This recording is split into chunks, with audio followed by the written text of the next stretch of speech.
Naiz irratian, bigarren kafea.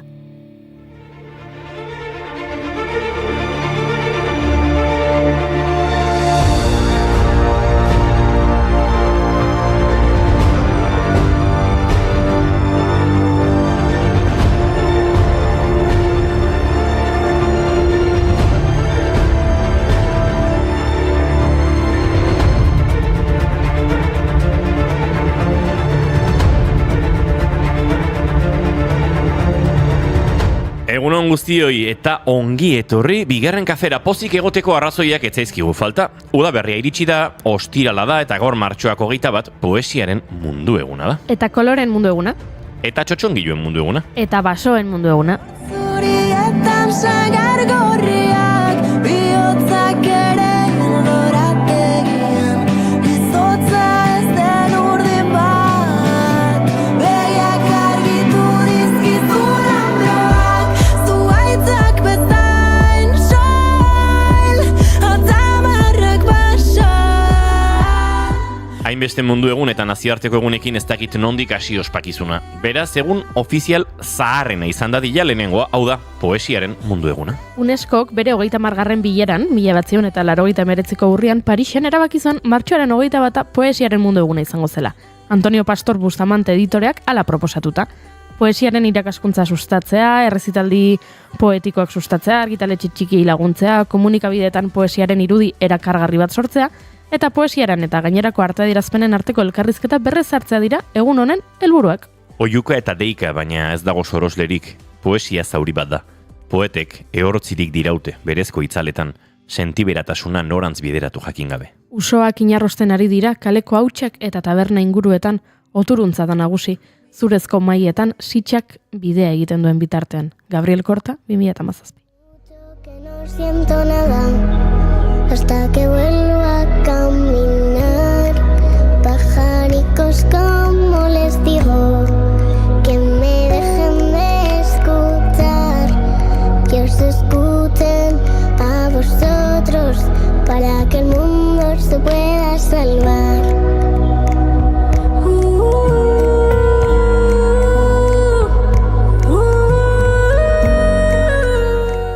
Goazen baurrengoarekin, txotxongiluen munduko eguna, txotxongilui buruzko ezagutza beste arlo batzuetan sustatzeko helburuekin ospatzen da urtero. 2000 urtetik. Ideia honen sustatzailea Zibada Solfagario iraniarra izan zen. Eta azkenean 2002an txotxongiluen nazioarteko batasunak, UNIMak, data ofizializatu egin zuen. Txotxongilo, marioneta eta objektuen antzerkiak gure herriaren ondare dramatiko aberatsa osatzen dute. Eta gaur egun ere dramaturgietan presentzia handia dute, ez soilik irtenbide eraginkorrak ematen dituelako, baita jolasarekin eta metaforekin lotura estua duelako. 2006az geroztik urtero eskatzen zaio sektore artistiko edo kulturaleko pertsona bati txotxongiloen munduko eguneko mezua idazteko. Gaurkoan nork idatzi duen oraindik misterioa da, egunean zehar jakingo dugu.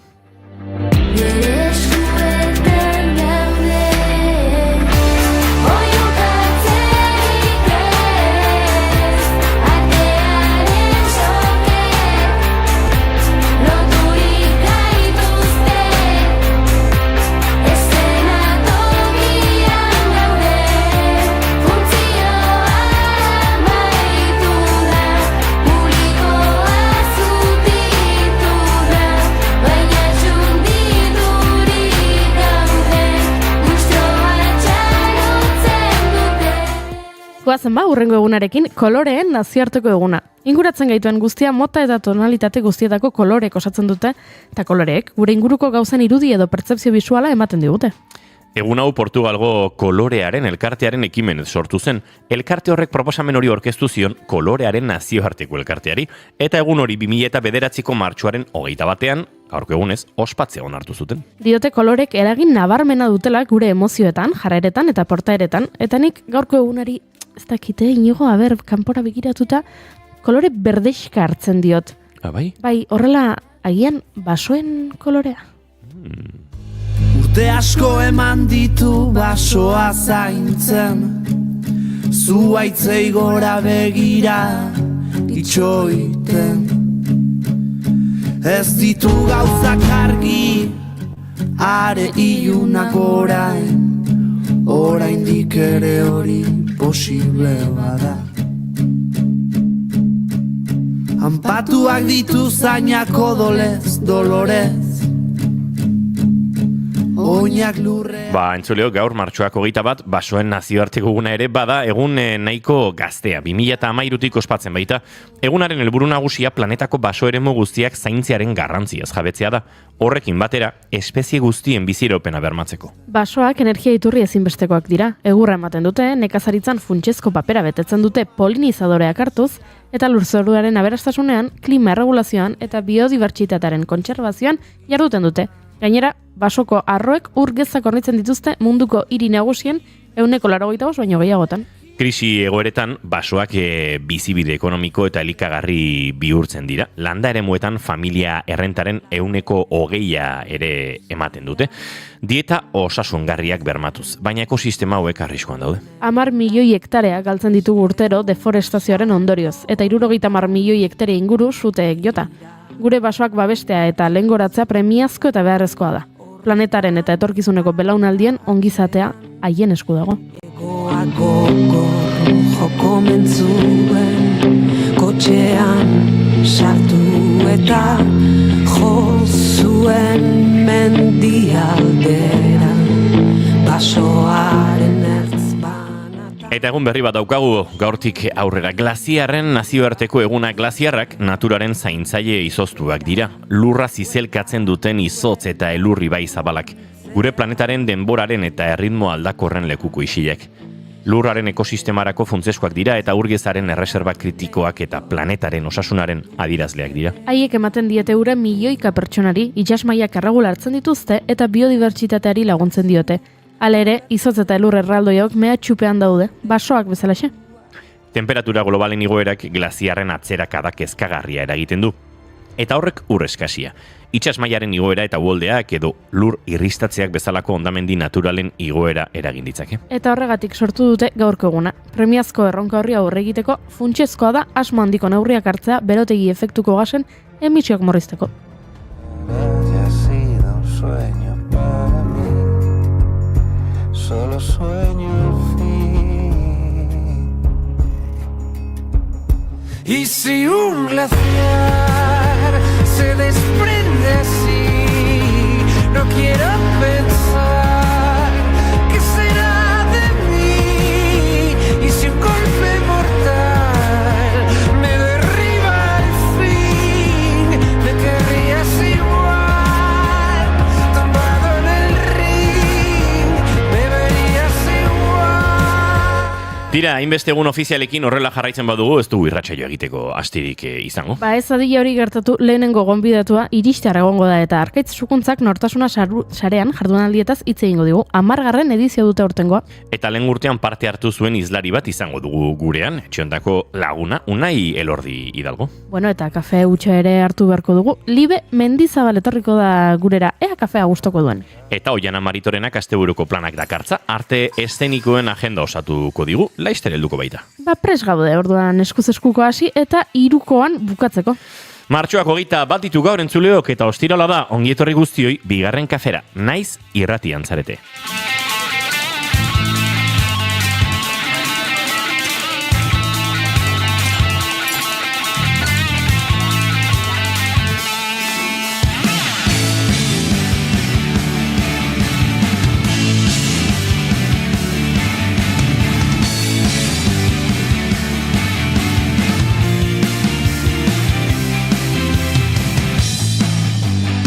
Lasai entzuleok Oiana Maritorenak enbe laizter helduko baita, baina bitartean Goiurik esan da bezala eskuz eskukoan. Goiuri ez eizarandia, egunon? Egunon Inigo Asensio Lurbide. Aspaliko partez, mano. Aspaliko partez, bai. Leian orgeiagoko izugarria. Nor baino nor hariko gara hurrengo minutuetan, baina gero Oiana etorriko da epaile lanak egiten entzuleok. Inigo Asensio Lurbide ere menozue, gaur bigarren kafeak 946 du, martxoak 21, goizak 10 eta 16 minutu, eta gu bi kafe hartuta 4, baina Goiurik hartzen ez duenez, uste dut 4ak neronek hartuko ditu dela, edo akaso segituan gurekin izango den Arkaitz Sukuntza berak. Esan dakoa, ongitorri guztioi, naiz irratian zarete, bigarren kafean.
voy a escribir algo que duela, porque me jode que todo se muera. Puedo dormir con esta pena, pero la culpa es una cadena. Mientras yo me retuerzo en el dolor del ángulo muerto para curarse.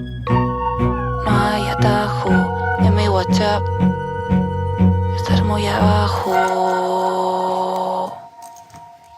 Hace frío en Donosti, es puto verano. Como Olivia veo tu cara en cada coche blanco. Sigo en esta habitación pero ahora duermo solo. No cogiste nada pero te llevaste todo. No soy el corazón azul. Entzuleok maite duten tartearekin abiatuko dugu gaurkoa ere, esan da bezala, 946 garren saioa.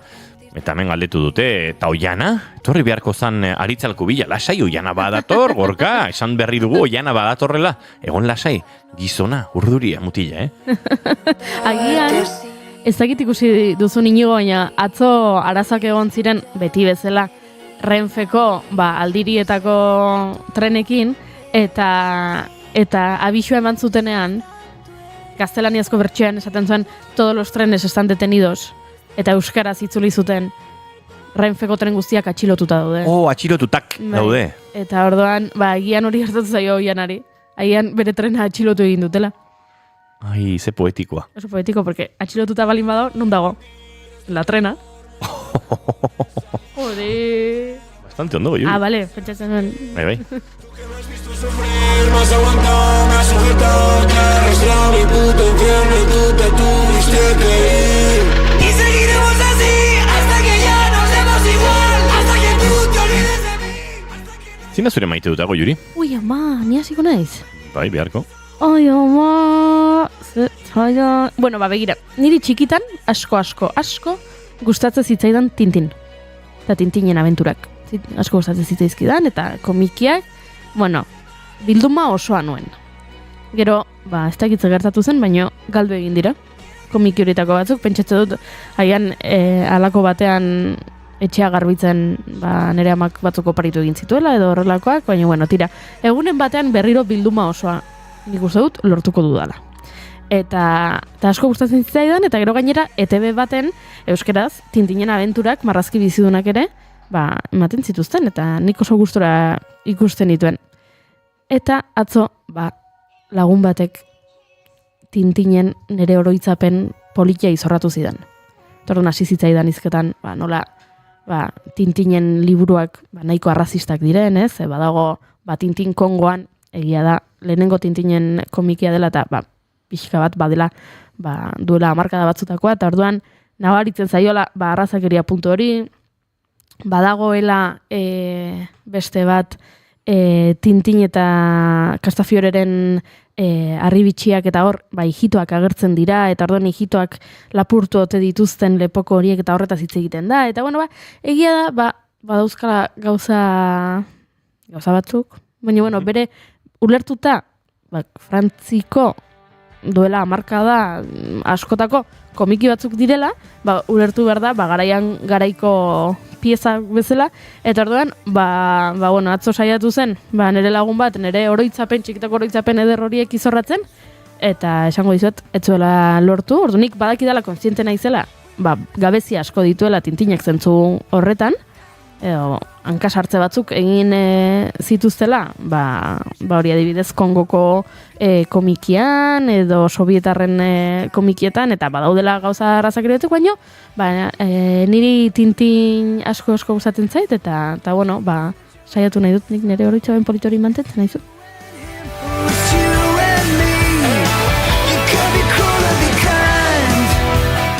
Haurtzaroa aipatu duzula, gaur konturatu naiz, duela egun batzuk nire haurtzaro eta nerabe zaro hasiera edo, nolabait musikaz jantzi zuen artista kanadiar batek, Bryan Adamsek, single berria atera duela.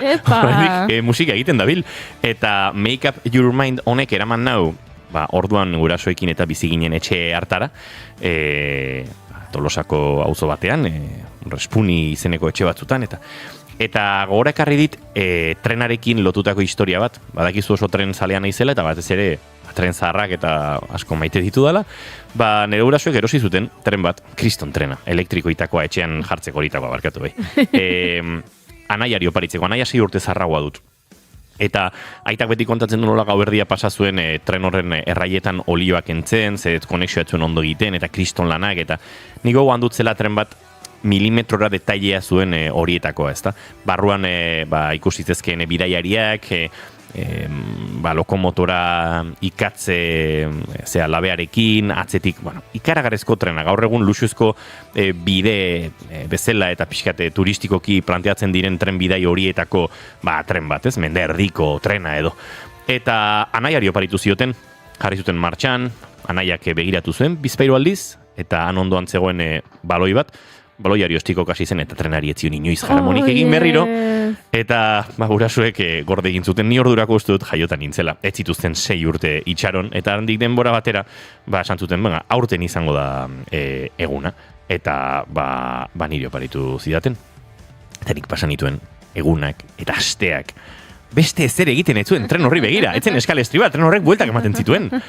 Baina, aurru baten imaginazioan, gauza asko egin zitezkeen, geltokia tokiz aldatu, bidaiariak asmatu, ez dakit Playmobilak balimazen itun, Playmobilekin egiten zenuen tren geltokian zai zaudenak, zan mundu bat niretzako fascinantea.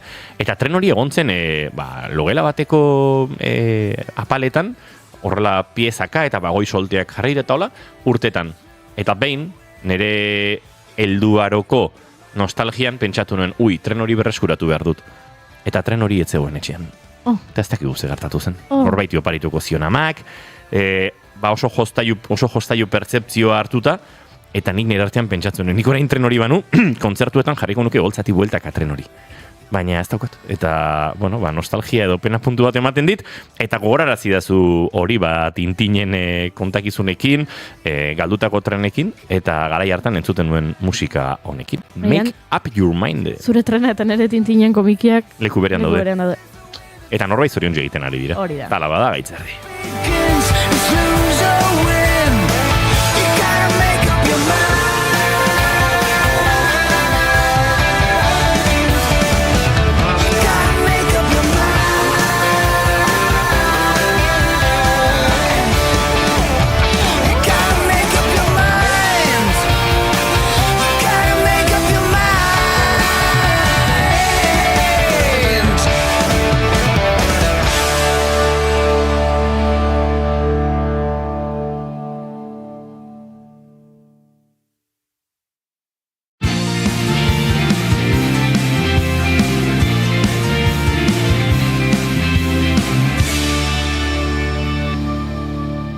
Bigarrenak ez direlako beti okerragoak, bigarren kafea.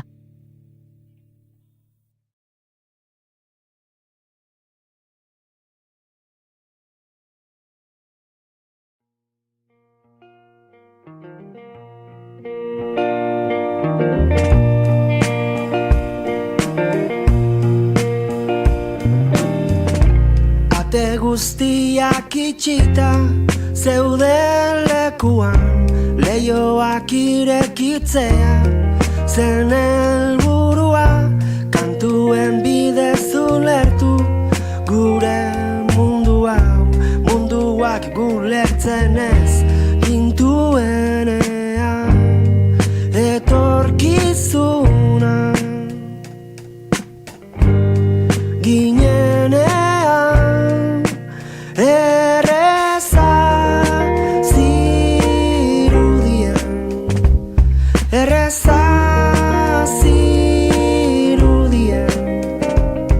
dena.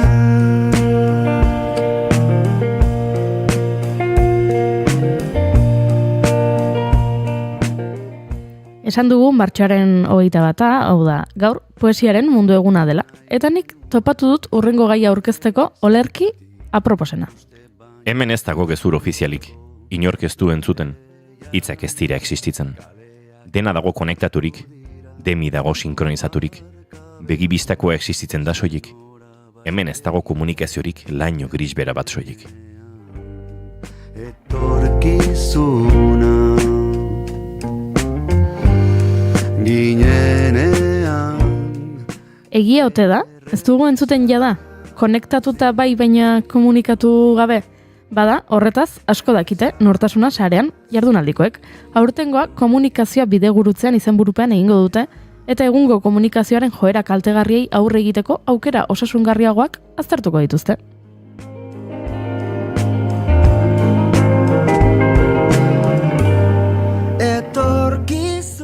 Topaketa bereziki komunikazio sektoreko profesional aditu eta ikaslei zuzenduta dago, eta hainbat hizlarik hartuko dute parte, beren esperientzia eta hausnarketak mai inguru batean aurkezteko.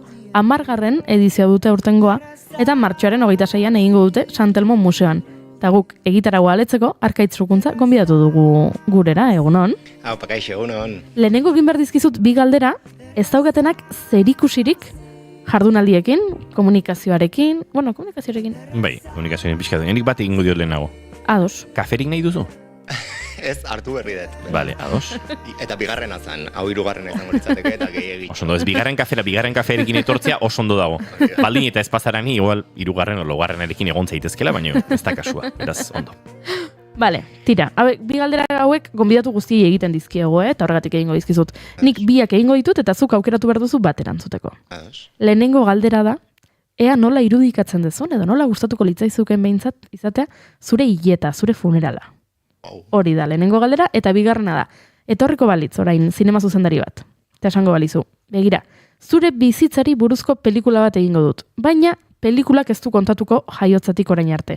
Pelikula kontatuko du soilik zure bizitzako etapa bat. Zein etapa aukeratuko zenuke? Horixek dira bi galderak eta esan bezala zure esku bietako zein erantzutea. Zaila da, aukeratzea, baina aukeratuko dut bigarrena, Demagun zuzendari hori etortzen dela, eta aukeratu behar dudala nire bizitzako etapa bat, haurtzaroa hartuko nuke eta gustora ikusiko nuke. Eta ez bereziki agian oroitzapen oso onak ditu dalako, baizik eta gaur egungo prismatik hori ikustea gustatuko litzaidalako, iruditzen zaidalako bertan asko ikasi nuela, eta pena bat dela batzutan nola hazten den, ez? Horregatik. Perfecto. Orduan, bigarren kafeko galdera ofiziala erantzun da, orain bain sartuko gara, benetan, hemen gure gaurko gaiera, jardunaldietara. Aipatu dut nik irakurri dugu olerki bat, gaur poesiaren mundu eguna dela eta aipatzen zen bertan ez, konektatuta bagaudela, baina ez garela komunikatzen, hori egia da? Bai, nik uste hortaz doala justo gaia ez, ze joera ari gara hartzen komunikazioan batez ere ez, geroz eta joera azkarragoa, gauzak komunikatzeko tarte gutxiago dago, denbora gutxiago eskaintzen zaio denari ez, eta orduan hor gelditu nahi genuen guk, eta esan, bueno, a ber, nora juten ari gara, eta ze bide hartzen ari gara, ez aldago beste alternatiba osasuntsuagorik gai honetan ez, ez aldago scrolling kulturatik ateratzeko aukerarik, ez dago sold out kultura horretatik ere juteko aukerarik, bueno, hori mai gainean jarri nahi genuen, eta hori izan zen abia puntua, aurtengo jardunaldia antolatzeko arira, bai. 10. edizioa da, zenbaki potoloa da 10, badoa aurrera jardunaldia, asko oso desberdina da lehenengo edizio hartatik aurtengoa? Pila bat aldatu da. Bueno, gu geu ere asko aldatu gera, gu Tapuntu kooperatiba gera, gu sortu ginen ere, duela 10 urte, eta sortu ginenan ere ez geneukan oso argi, euskeraz soilik komunikatu, erdera ere, gaztelera ere erabiltzen genuen, imaginatu, hor ere auto bat egon zen lehenbiziko urtean jardunaldia elebitan egin genuen. Eta hori ere bada izpide aurtengo jardunaldian, ez, euskeraren erabilera komunikazioan, baina bai, bigarren urtean ja esan genuen, bueno, apostu egingo dugu euskeraz egiteatik dena, eta hor ere salto bat egin genuen Donostira, Hernanin hasi ginen. Donostira salto egin genuen, Koldo Mitxelena pasa ginen, eta bai, jungera egia da urtez urte forma ematen jardunaldi honi, nik usteet geroz eta presentzia handiagoa daukala, eta oso pozik gaude, egin dugun bidearekin, aurtengoa bada ere aitzaki bat pixka bat, nolabait ospatzeko, egin dugun bidea. Eta urtengoarekin batera ere abiatu dugu Euskal Komunikazio Agentzien topaketa bat. Nolabait jardunalditik geratu dena, baina antolaketan abiatu duguna, eta nik uste garrantzitsua dela. Elkarrekin saretzea, elkartzea, eta ikustea pixka bat zein pauso eman ditzazkegun batera, eta ze irizpide eduki ditzazkegun batera ere. Komunikatu daitekelako euskeraz sareetan eta arrakasta eduki.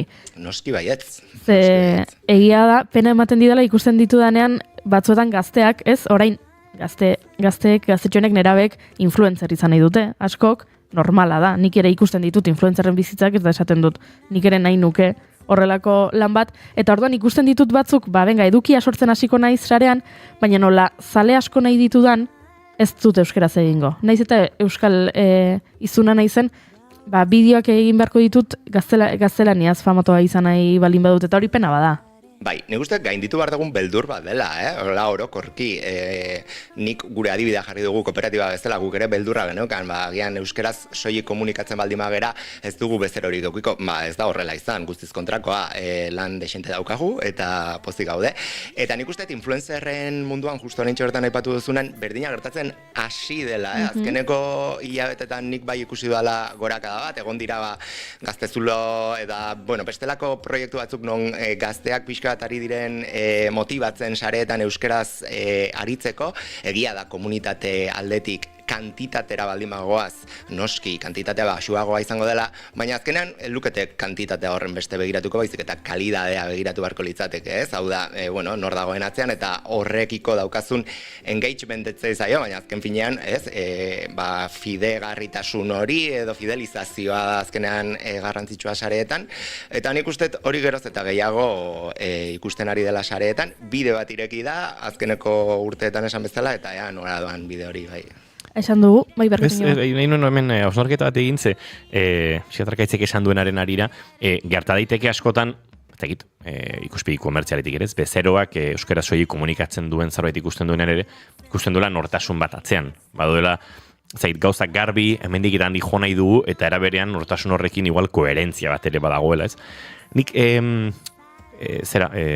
pixkat Instagramer edo eduki sortzaile euskaldun batzuk ikusi dut gazteleraz egiten dutela horren komunikazioa, eta askotan konturatzen naiz, ez atzaizkit sinesgarri egiten, nabari dudalako zure gaztelera gaizki erabiltzeko joera horretan, euskalduna zarela. Eta ez dakit zergatik saiatzen zaren egiten, ez zaren zerbait, ez? Ziurrenik aipatu dugun erregatik, uste bat badagoelako, neurri batean egiazko izan daiteke, beste neurri batean faltsua, hemen ez da irisgarritasun gehiago lortuko dut. Baina uste horrena azpian badagoela zabari garrantzitsuago eta dela koherentzia hori eta ez nortasun hori ez. Neri kontrakoa gertatzen zait askotan ikusten ditudanan Gipuzkoako Foru Aldundiko kanpainak eta Eusko Jaurlaritzako kanpainak non erabiltzen dituzten influencer horiek euskerazko kanpaina bat eginez eta gero beraiek egunerokotasunean sareak erderaz erabiltzen dituztela.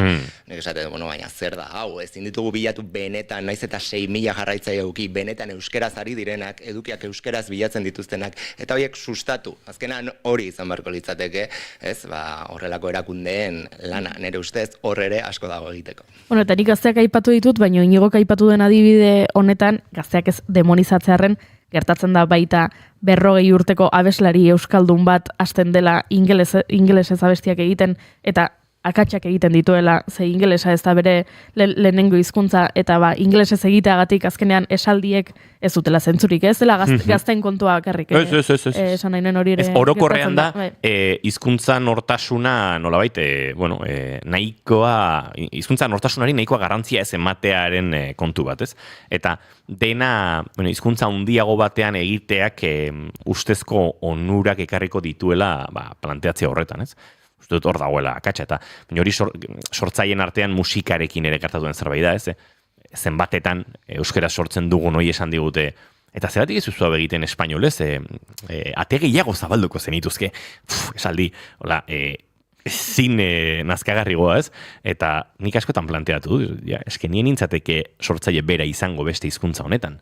Eta sortu ditut pare bat kantu gazteleraz, nire musika ibilbidean esaterako, baina dira niretzat olako rareza batzuk, ez? Eta beste beste nortasun badago horren atzean, eta beste influentzia batzuk, beste norbait dago. Nik uste komunikatzeko orduan oso garrantzitsua dela balioak, ukitzea oinarritzat, zeintzu dira gure balioak, bai? Enpresa bakoitzan, baina gero norbanakoetan ere, zeintzu dira gure balioak, nondik atoz eta zein da gure izaeraren parte hori, ez? Hizkuntza dagoen bezala, beste hainbat ere balio jarri behar ditugu mahai gainean, eta hori izan behar du beti abia puntua, eta hortik handoa gero koherentzia, eta doa bestelako aipatu diren gaiak.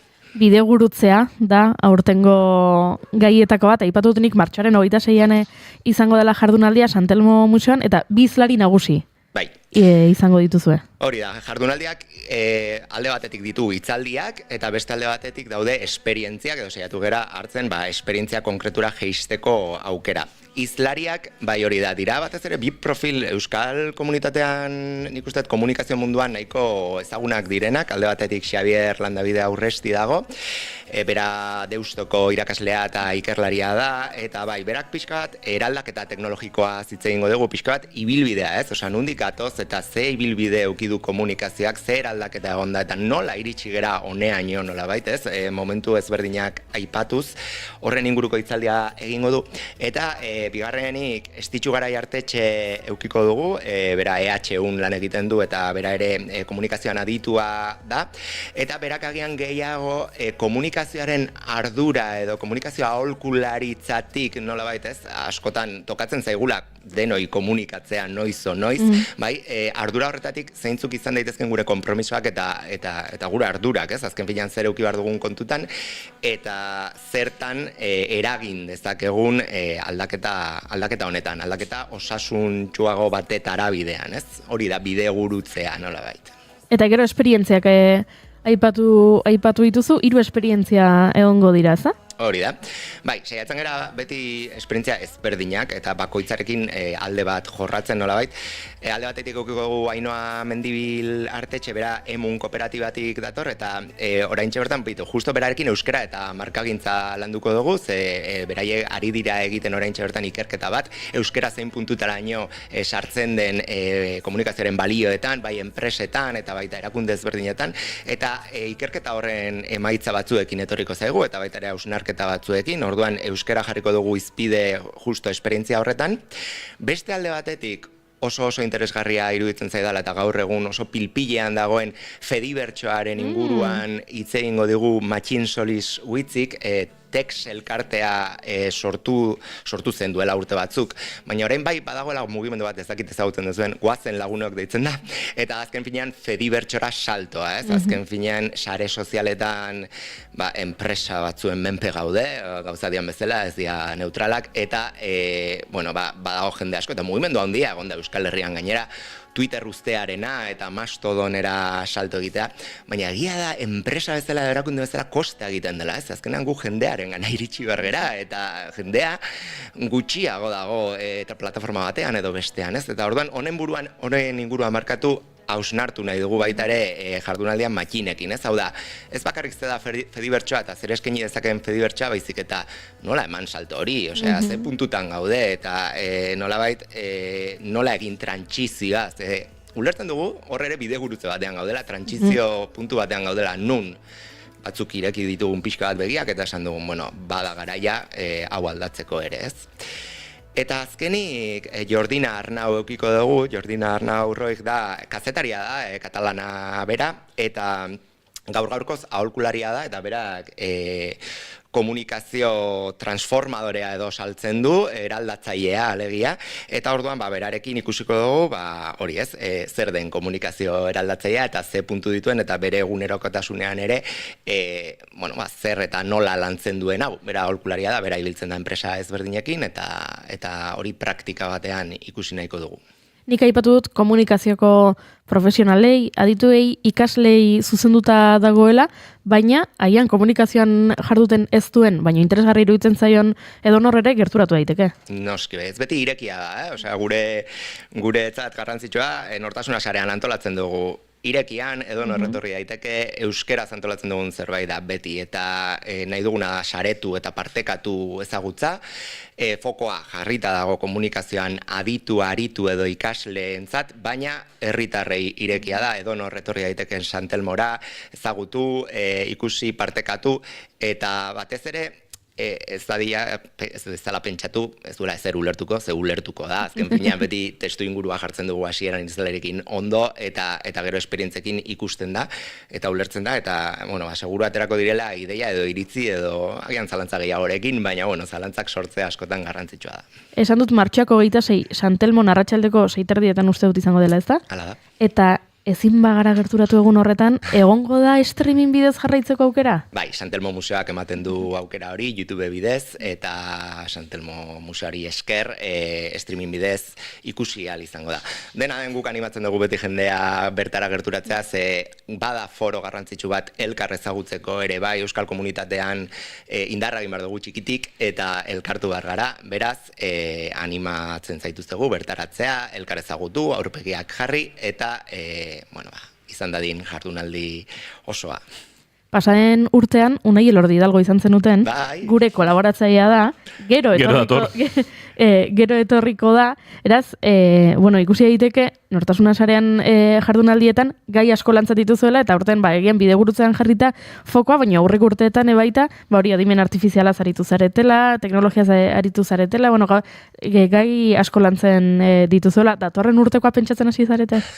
Lehenbizi Unai Elordirena aipatu nahi ez, asko gustatu zitzaidan, gerora etorri zan eta baloratu zuen Nortasuna Sarean, eta esan zuen urteak ikusi gabe leku bat non jendeak mugikorraik ez zuela erabiltzen, eta goratzen naiz titular horrek inpaktatu nindula, hemen izan zen gainera, eta bai, egia da, Nortasuna Sarean azken 2 ordu dira, eta jendea oso adi egoten da, eta oso politia izaten da hori ikustea. Bai, urtero aukeratzen dugu gai bat, komunikazio edo teknologia berri hauetan gai bat, izan dugu denetarik influencerren gaia landu genuen behin, adimen artifiziala, saltoki bezala erabiltzea sareak, denetarik erabili dugu, eta ez dugu erabaki horren urtekoa, egia da guk egiten duguna da lantaldean urtero egiten dugu nolabait bilera bat erabakitzeko gaia, eta jartzen dugu gero indarra jardunaldean. Orain txortan gaude da tope komunikazio ona bidegurutzean jardunaldean, eta gero-gerokoak. Iritsiko da urrengo urtekoa, orain lehenengo aurtengoa 10. edizioa ospatu behar da, iritsiko da esan dudan bezala urrengoa, baina urtean zehar ere gauzak egiten dituzu, eta adibidez, agian jardunaldira joan ezin daiteken norbaitek podcasta entzun dezake. Hori da, hori izan zen ere bai, hori da, baitu, egiten dugun bilera horretan, ateratzen diren gai ezberdinen artean bozkatzen dugu, eta ateratzen da bozkatuena, eta horrekin egiten dugu jardunaldia, baina gero hor geratzen diren beste gaitxo batzuk beti esateko jozepena ezin direla jorratu, ez? Eta orduan urtean zehar pare bat podcast egiten ditugu, eta bai, hori da jarraipena, orduan hor normalan lantzen ditugu, jorratu gabe geratu diren gaiak, baina iruditzen zaizkigunak ere interesgarriak izan daitezkenak. Hori da, webunean, nortasunasarean.eus webunean izango duzue beti dena, eta bertatik entzun ahal izango dituzue, orain arte ditugun 4 podcastak adibidez, gehi jardunaldia ere, behin pasata osorik, bere audioa osorik ere gordetzen dugu eta podcast moduan igo. Beraz, dena izango duzue entzungai, eta webunean berez gure kontzeptua da, beti ustea informazio guztia eta gordetzea urte guztietako informazioa, beraz, bertan ere baduzue aurreko urteetako bideoak, edukiak, eta bar. Azalduta, gonbitea botata gure entzulei, azken galdera bat egitea bakarrik falta zaigu. Zer moduz ikusi gaituzu, zer moduz komunikatzen gara, zer moduz moldatzen gara komunikazio onaren munduan? Ikusi dana asko gustatu zait. Storytellinga erabili duzue, historiak jendearekin konektatzeko, eta egia esan bikain plazer bat izan da, eskerrik asko gonbiteagatik. Eskerrik asko zuri Erkaitz, berriro jarriko gara harremanetan behin jardunaldia pasata, eta gonbidatuko zaitugu 2. kafe bat hartzera, naiz eta ez duzun kaferik hartu. Eskerrik asko zuen. Zaindu asko.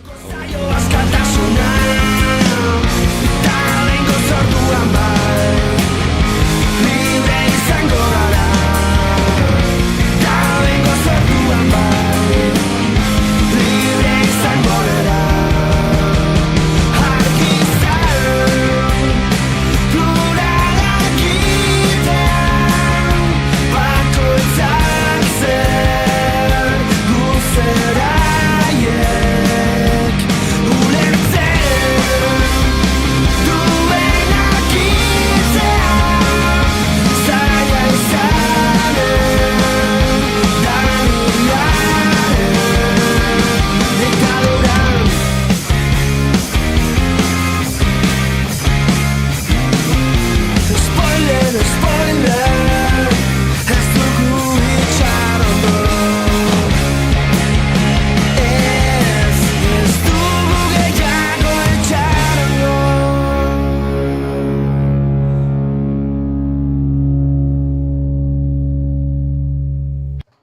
Ba, guk spoiler danak egin dizkizuegun zuleok, ze kontatu dizuegun nor datorren, zer egingo dugun, gure gonbidatuak zein izango diren, baina, oraindik ere gozatxo batzuk sekretuan badozka guzuekin elkarbanatzeko ez pentsa.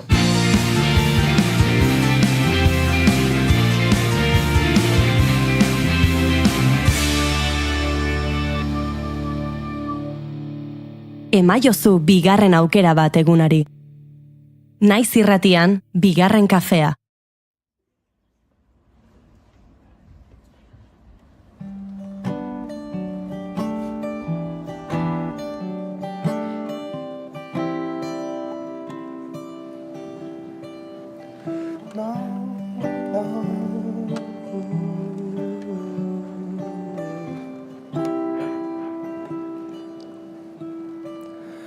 Estaba intentando encontrarte y estabas más cerca. Ya casi no escucho mi nombre cuando hablan de ti. Yo solo quería un tratado de paz, una tregua. Que digas bajito si quiero quedarme a dormir. Notar ese airecillo en mis orejas.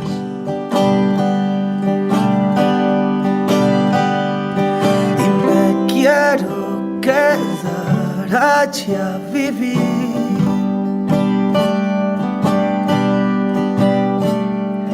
Te cedo la cordura que me queda. Goizeko 11:49 minutu.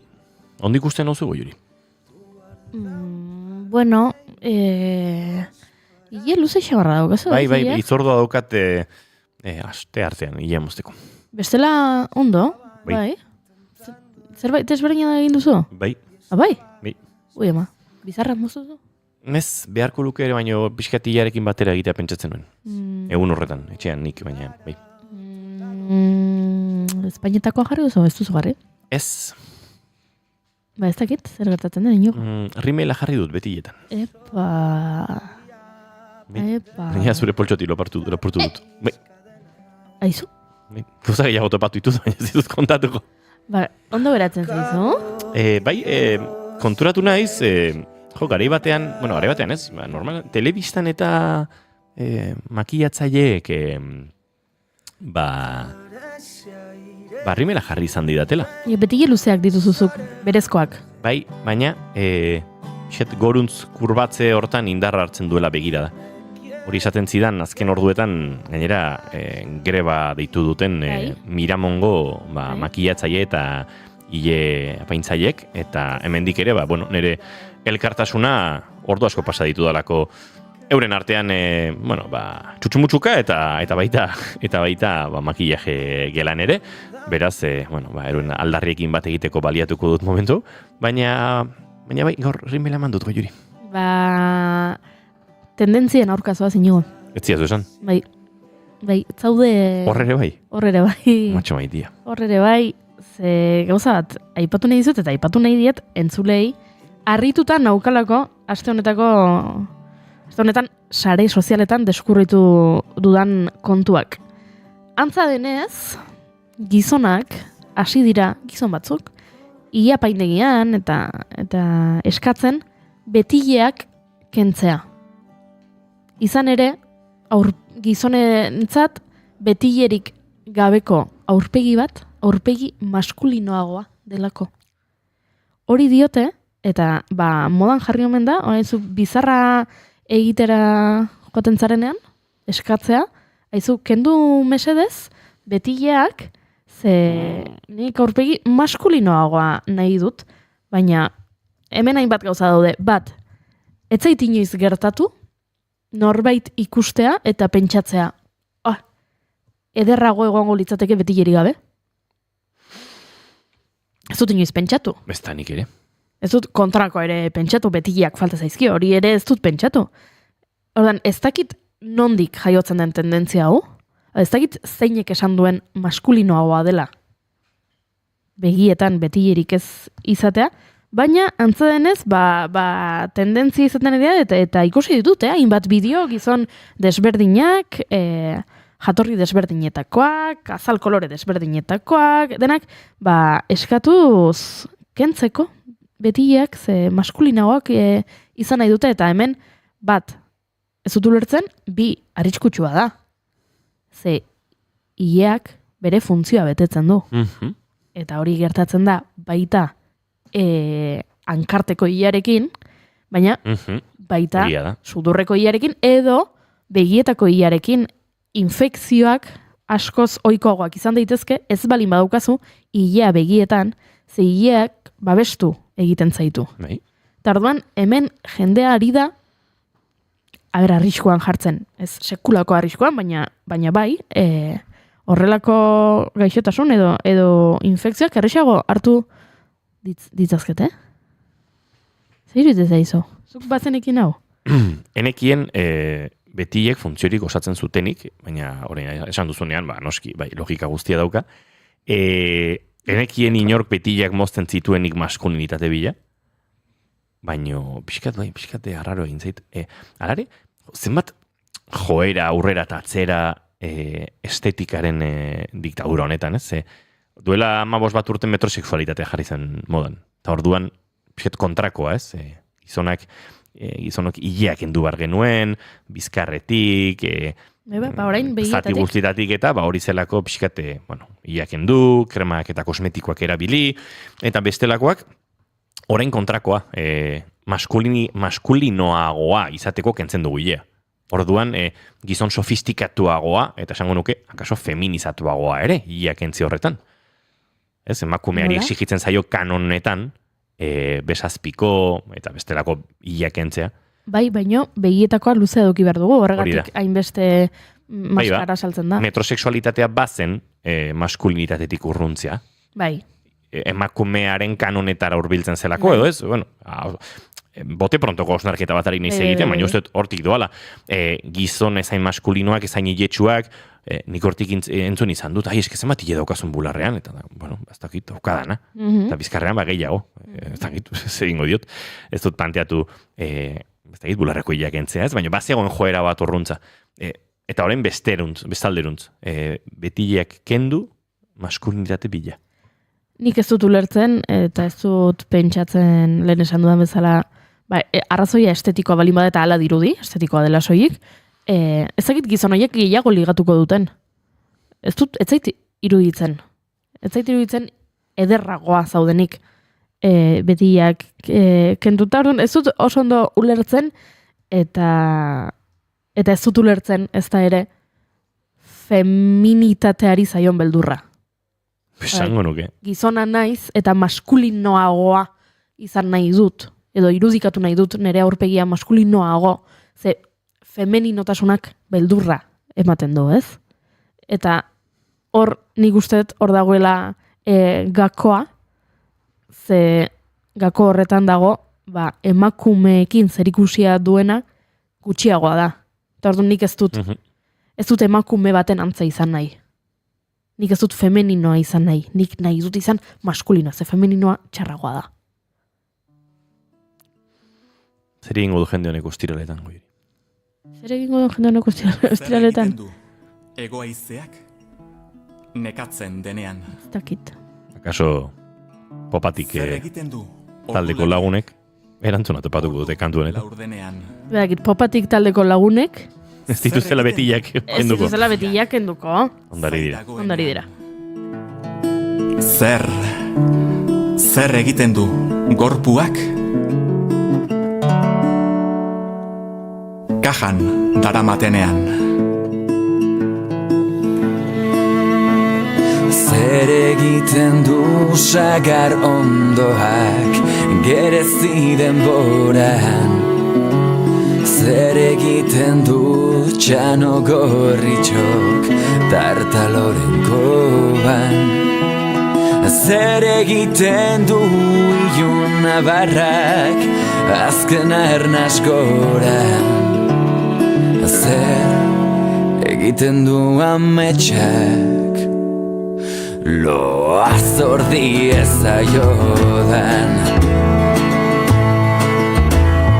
Zer egiten du komunismoak Japongo bandera, zer egiten du arrozaleak hizkuntzak zberan, zer egiten du oroitzapenak bideokameran, zer egiten du bizi lagunak amaren karteran. Zer egiten du gauak zaireko aurren begiradan, zer egiten du fusileinkeak kafesnekikaran, zer egiten du etorkizunak usoen egaran, zer egiten du Trumpek hainbeste gorrota dezadan. Zer egiten du astearteak asteazkenetan, Zer egiten du ibaiak urik ez dakarrenetan. zer egiten du ibilbideak galtza barrenetan, Zer egiten du zure eskuak nire poemetan.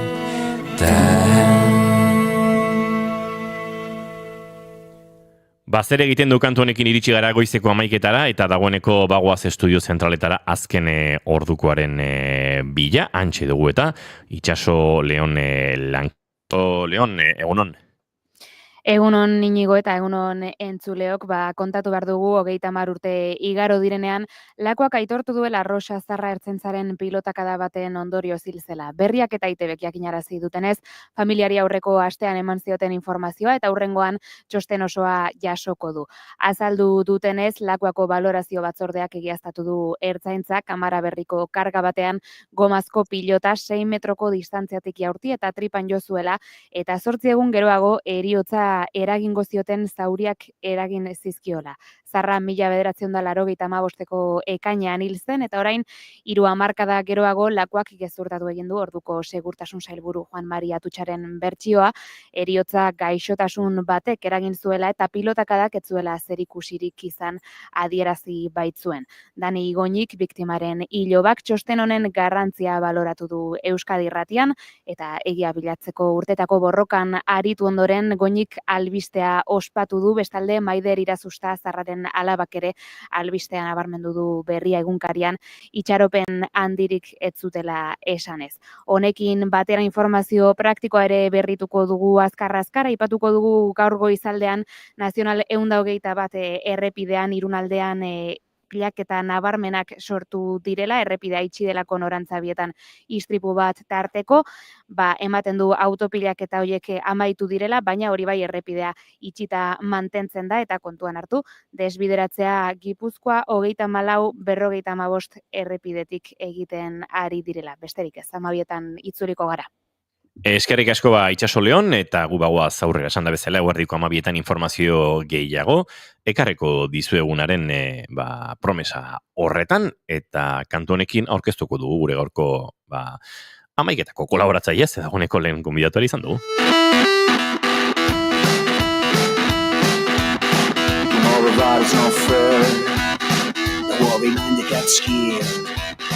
Whatever happened to your hero, she can be free.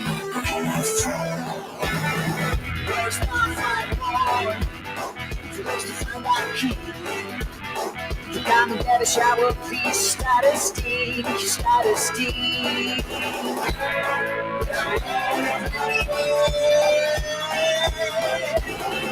You can't see how you live. Egia esan, Unai Elordi Hidalgorekin inteligentzia artifiziala aztertzen, eta honen, etengabeko garapen horren jarraipena egiten daramagunetik nere kontzeptu fetitxe batzuk badaude. Bat goiuri badakizu eta pixate broma giroan hartzen dugu, baina da gaitasun konputazionala. Unai Elordik esaten didanean, atzo arratsaldean, gaur, konputazio kuantikoa, eta honek ekar litzaken onurak aztertuko ditugula, multiagente sistemak aztertzerakoan, zure negozioaren rolak adimen artifiziala erabilita, niri, zirrara sortzen zait. Eta Unai Elordi hemen daukagu, azaltzeko zer ari den gertatzen. Multiagente sistemekin, zer den konputazio kuantikoa, inoiz uste dute aipatu izan dugula, baina kontzeptu asko dira eta uste dute gure entzulek ere laguntza beharko dutela. Unai Elordi Hidalgo, egunon? Egunon. Ondo zaude? Bai, egia esan atzo, ez da izango horrelako zerbait oso lineala, hau da, denbora asko nibili naizen gauza bat pentsatzen, ez? Behin eta berriz entzuten dut, adimen artifiziala ez baduzu erabiltzen, ez daukazula alternatibarik, ez? Eta atzukin aukera, Cambridgeko katedratiko batekin hitz egiteko, eta komentatu nion feeling jaunekora, bai? Nahiz da, mezu hauek nik ez sinistu, behin berriz errepikatzen direnean, ia sinistera iristen naiz. Ez? Eta horietako mezu bat, izaten da ez daukazula alternatibarik, eta ez baduzu multiagente sistema bat erabiltzen, ez duzula konpetitzen jakingo, bai? Pero kontua da, nik ezin dula ez esan horrela delako. Bai, badakit ez dela, baina nolabait demostratu behar dugu jendeak edo, honetaz hitz egiten du jendeak, hau esaten duenean, benetan atzetik zer dagoen, ez? Badago ikerkuntza zati bat, non astezean pitzaten. Guazen ulertzearen ego zerran sistema multiagente bat, ez? Eta bere ez agente bat... Hori galdetu behar nizun, baina horrelatu zara oso ondo.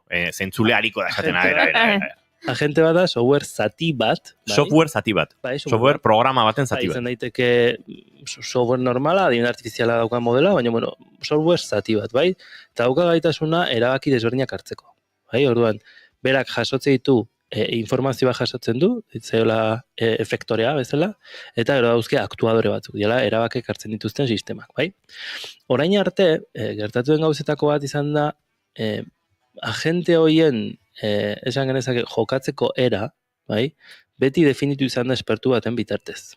Eta orain gertatzen dena, adimen artifizial generatiboarekin, eta batez ere azken aldian dauzkagun teknika berriekin, transformerak edo RAG edo beste horrelako metodekin, autonomia gehiago lortu dugu, bai? Eta autonomia horri gaur egun deitzen diogu adimen artifiziala, deitzen diogu pertsonalitatea daukala adimen artifizialak, eta beste hainbat gauza non adibidez esaten duen jendeak mesedez eskatu behar dizkiot gauzak, eta zati, hau da, autonomia hori irabazteak ez du esan nahi adimen artifiziala hori gizakia bihurtzen ari denik. Hau da, hori dena da inventada maksimo bat, bai? Horren, zertatzen da, ikusten deula, baietz posibilitatea dagoela horrekolako sistema bat lortzeko, eta batez ere, enpresariak pentsatu dezakete, nik euki dezaket pertsona bat euki beharrean, euki dezaket agente bat, ez, community manager lanak egingo dituela, beste agente bat kontabilitatea emango didana, eta beste agente bat, nire bilerak eta nire eguneroko gestioa gestionatuko duena, bai? Ez? Eta orduan bakoitzari, daukat gaitasuna rol bat asignatzeko. Eta horretarako, oantxe bertan gailuak badaude, GitHuben publiko daude, eta jartzen dizkizuen ereduak izaten dira oso simpleak. Hau da, zuk hartzen dezu, zu izatea marketingeko esperto bat, bai? Eta programatzen jartzen dezu, esperto bat izaten edet, punto, eta gero ematen dizkiozu parametro konkretu batzuk behar jakiteko, ez? Eta orduan, behak autonomoki dauke gaitasuna toki batzuetatik informazioa hartu alizateko, eta gero postak idatzi alizateko, bai? Hau da, izango zen, aktuadoren erantzuna izango zen postak idaztea. Eta gero, beraien artean komunika daitezke. Zer da gertatzen dena, normalean, zu, Mobile World Congressa junte baldin mazia, esplikatuko dizu hau, eta sonatuko dizu superpolitia. Baina beti jartzen dituzte eredu oso simpleak, bai? Eta orduan, konturatzen naiz, badagoela tendentzia hori, ez, esatea, eske gure postuak reemplazatuko gaituzte, ez, adimen artifiziala erabilita, eta orduan, nahi galitzen egiten sensazioa da, kodigoan barruan sartzen naiz, eta begiratzen dut denak OpenAI-ra apuntatzen dutela. Orduan, zu definitzen ari zaren sistema hori zurea da, edo zu erabiltzen ari zera hirugarren zerbitzu bat nun estatu batuetan kontrolatuta dagoen, nun beraiek erabakiko duten ze prezio jarriko dioten zuk definitu dezun agente hori, nun zenbat agente gehiago erabili, orduan eta garestiagoa izango den. Eta agian ez dakizu benetan ondo edo gaizki egingo duen. Eta batez ere, askotan gaur egun produktibitatea ikusten da egin gehiago denbora gutxian. Baina kalitate kontzeptua oso berezi izaten da, ez? Eta askotan ez dakit enpresagintzan edo mundu hauetan esan izan doi da zerk egiten zaituzu berezi. Eta zure lanpostuan zu zera zu, ez? Eta horrek egiten du berezi zure lanpostua, ez? Eta kasu horretan, iruditzen zait ekuazio hortatik indala kendu, eta bai, existitzen dela posibilitate bat horrelako gauzak implementatu ahal izateko, baina ez dutela benetan soluzionatzen, bazakit, bigarren kafean community manager bat jarri, eta bigarren kafeako norbait kaleratzea, ezta? Zakit ze iritzi daukazuen, ez? Kontzeptu horretan edo horren mistiko ikusten dezuen. Guk daukagu iritzi bat eta da, balima daukazu zerbait gure community manager lanak egingo dituena, lasai guezkoa inor kalera, eta ongi etorria egingo diogu community manager hori egingo duenari. Bai. Vale. Kontua da kasu horretan, eta bukatzen dut, da metodo estadistiko bat denez, errepikatzera tendituko du momentu batetan. Eta gizakia daukagu gaitasun hori detektatzeko. Orduan, nahiz eta community managerak egin eta edukia publikatzen jarraitu zure informazio hori mantentzen jarraitzeko eta zure jarraitzaileak eukitzeko, nola lortu behar duzu zure jarraitzaileak ez konturatzea behin eta berriz errepikatu egiten den sistema dela, non beti saiatuko den helbururik hoberen abiatzen, baina helbururik hoberenak ez du besan nahi lortuko dezunik impactorik handien, eta askotan interneten ez dauden gauza asko, eta nik uste community manager eredua oso dela, non interneten ez dauden. Eta zerbaitek berezi egiten bazaitu da, zuk sentitzen duzun hori nola proiektatzen duzun, ez? Noski. Eta askotan sentitzen dut, oso ondo dagoela horrelako irudiak jarri alizatea eta automatizatu alizatea, adibidez sinkronizazioa, ez? Audio honetatik ateran informazio sintetizatzeko gaitasuna bali mauka eta post bat preparatu bali maizu, ze ondo, ez da? Hori bai. Baina hori ez da agente autonomo bat. Hori da, lan bat egiten dizu autonoma, zuk ondo errebisatu behar dezu, zure responsabilitatea eta kalitatea zuk bermatzen dezu, bai? Askotan ematen du, ia pertsona ez dela behar kalitate hori bermatu alizateko. Orduan, multiagente sistemak, esango luke, ez dira guztiz egia. Zako sartuko fail bat direla, baina ez dela inbeste ainoko bekuntzan nire ustez. Hala, eta zein behar dugu informazio honekin honoren? Community manager kontratatu. Baina egitezkoa. Baliteke, Baina, hori behintzat lana egiteko izango litzake, ze behin edo behin aipatu izan dugu hemen ere asko gustatzen zaidala, ez dakit orain nork idatzi zuen, baina ez zuela esaten zuen, nik ez dut nahi adimen artifizial bat sortuko duena testuan eretzako, edo sortuko dituenak abestiak nire ordez nik denbora gehiago edukitzeko platera garbitzeko. Nik nahi dudana da. Platera garbituko dizkidan. Platera garbituko dizkidan adimen artifizial bat nik denbora gehiago eskaini izateko benetako sorkuntzari. Hori da, adibidez, gauza oso errez bajarriko. Zure kalendarioa gestionatzen nahi bali mazu, demagun daukagula agente bat, zure idazkaria izango dena. Eta idazkaria izanagatik, zure kalendarioa gestionatzeko gaitasuna dauka, ezta? Orduan, egingo duena kalendarian begiratu ze zatitxo dauzkazun, eta betetzen jungo da, ezta? Askotan, gu ere konturatzen gara, gure kalendaria konpartitzen ditugunean, gure lankidek bilatzen dituztela toki horiek, eta klikatzen dutela eta sartzen digutela bilera bat, igual, hobetuen etortzen zitzaigun momentuan, edo naizta libre egon, esaten zu, hainbeste bilera, mesedez. Eta orduan zati horretan, analizatzen dugu gure egunerokotasun, osasun mentala ditu edo zer, agian zure kalendaria bete eginda egoteak ez duela inbeste merezi eta bigarrena sortzen diren bila guzti horiek zentzua daukaten edo denbora galtzen ari zaren. Beraz, oso ondo dago eta bete aldizu, dauka gaitasuna ere, zu korreo bat jasotzen baldin baduzu erantzuteko, baina zu ez baldin bazera benetan ohartu informazio hori jaso duzula eta erantzun balia dira automatikoki gertatu daiteke, zu ez alera ohartu eta komunikazio arazo bat egon daitekela. Beraz, sistema bezala funtzionatzen du, baina oso gainean egon behar da. Hori erabiltzeak benetan egingo du zure bizitzea errestea edo zu estresatuko bizitzea. Horren badaude galdera asko horratzetik. Nik grazia egiten digo juri ze, aidaitz egiten unai agenda kudeatuko dizun adimen artifizial batetaz, agenda dina lau batzutan idatzita daraman pertsona bati. Bueno, eta hori, segurako aurrerakuntza da zuretzat egin. Hau bai, Oiana Maritoren agenbe, egunon. Egunon. Zun zaude? Ondo, eta zuek? Ondo. Gusta ez zaizun agenda paperezko hau? Hori dabiltzen duzu beti? Udan ere, bai. Beti ez. Bapatan... Nik idatzi iten dut, baina olako agenda baten. Ja, pixka txukunago. Bai, baina gustatzen zait hilabetea osorik biztan eukitzea eta Google kalendarrekin mundu guztiak zen. Baina Google kalendar daukazu horretarako. Ja, ni nahi zein gara ondo moldat. Ez dut lortzen begiz ikustea hilabete osoa ondo.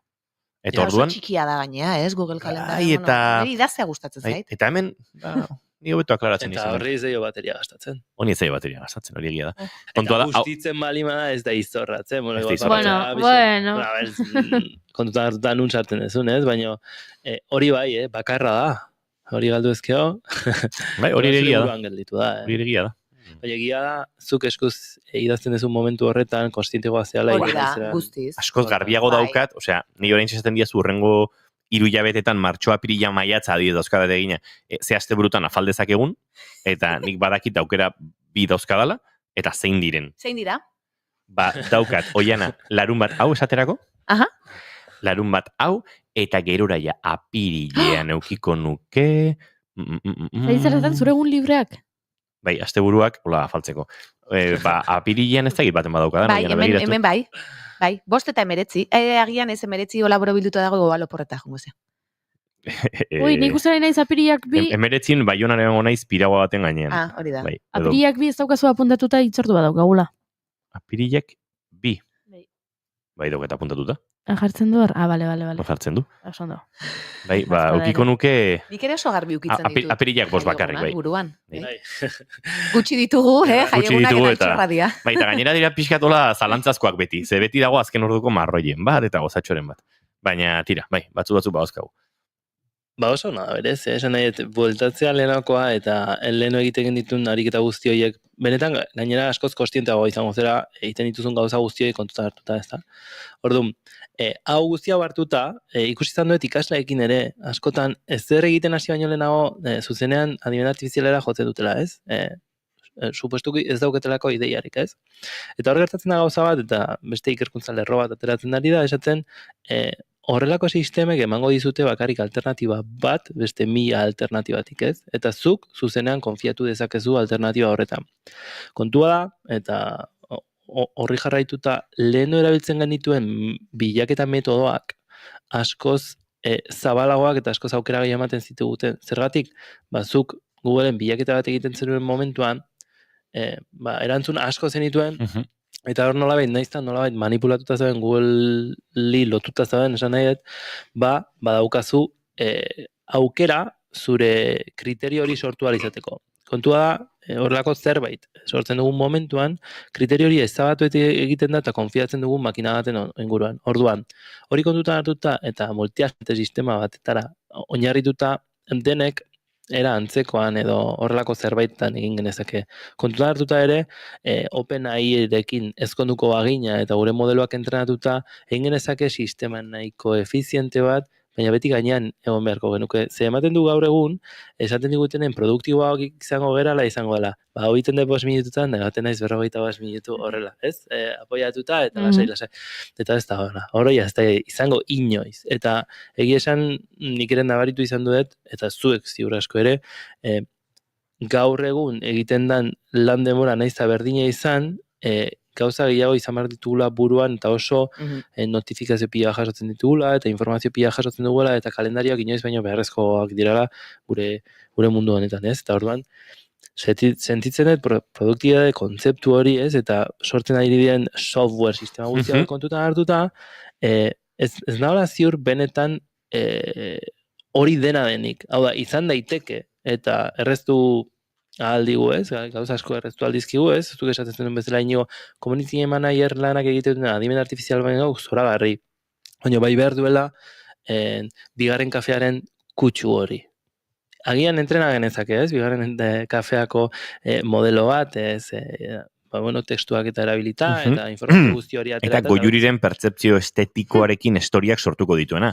Bestela ez egizu ze bronkak egoten dian hemen. Claro, No, es que Inigo egiten ditu estori batzuk, jo. Baina Inigo katerako Ez da egia. lizuke zuri argazki bat, Bai. eta horon jarriko luke. Abildua uelordi, baina hola diagonalean zure aurpegiaren gainean, gero jarriko luke gif bat ordenagailu batena, hola norbait tekleatzen, Ez da egia. eta jarriko luke musika, eta... Ez da egia, eta konversazio ekironen Eiren Maia gurera iritsi zenean, Eiren Maia hartu zuen nere historiala, eta konfirmatu zuen, bastante txukune. Erakutsi egin dizudalako. Opa! Multiagente sistemetara itzulita, nolabait unai kokaditzakegu beti ere nahiko enpresa giroan, gaur egun, esango nuke operazio asko egiteko gaitasuna dutelako direla onuragarri edo, lehenago software batek egiten bazizun gauza bat, eta beste batek beste bat, eta gainean egon behartzan, nolabait orain gaitasun gehiagorekin guzti hori bateratzeko aukera duela nolabait. Orain dela gutxi ikusi dute, olako negozio arrakasta modelo bat, garraio sisteman, kamioietan, eta planteatzen zuen, uste dute Espainia gualdeko enpresa bat zela, egiten zuela gaur egun ia 2000 kilometroko ruta bat kamioia gelditu gabe. Eta lehenengo galdera da, nola ba? Kamioi gidariak atxeden hartu behar du, kamioiak badauka takografo bat, eta gelditu beharra dauka hainbat ordu eta gero, eta erantzuna da, bai, kamioia gelditu behar du, baino remolkeak ez. Orduan, sortu dute sistema bat, nun garraiolariek egiten dituzten 4-5 ordu, eta topatzen duten, iak diseinatu duen ibilbide batean, geldiune bat, eta hau eskuz egin daiteke. Zuk 2000 kilometro egiteko, 6 kamioi gidarirekin hitz egin, 6 hoiei esan aizu, zu bakoitza orduetan produkzio plan bat egin, zait, antzeslan batean edo kontzertu batean egiten den bezala, ez?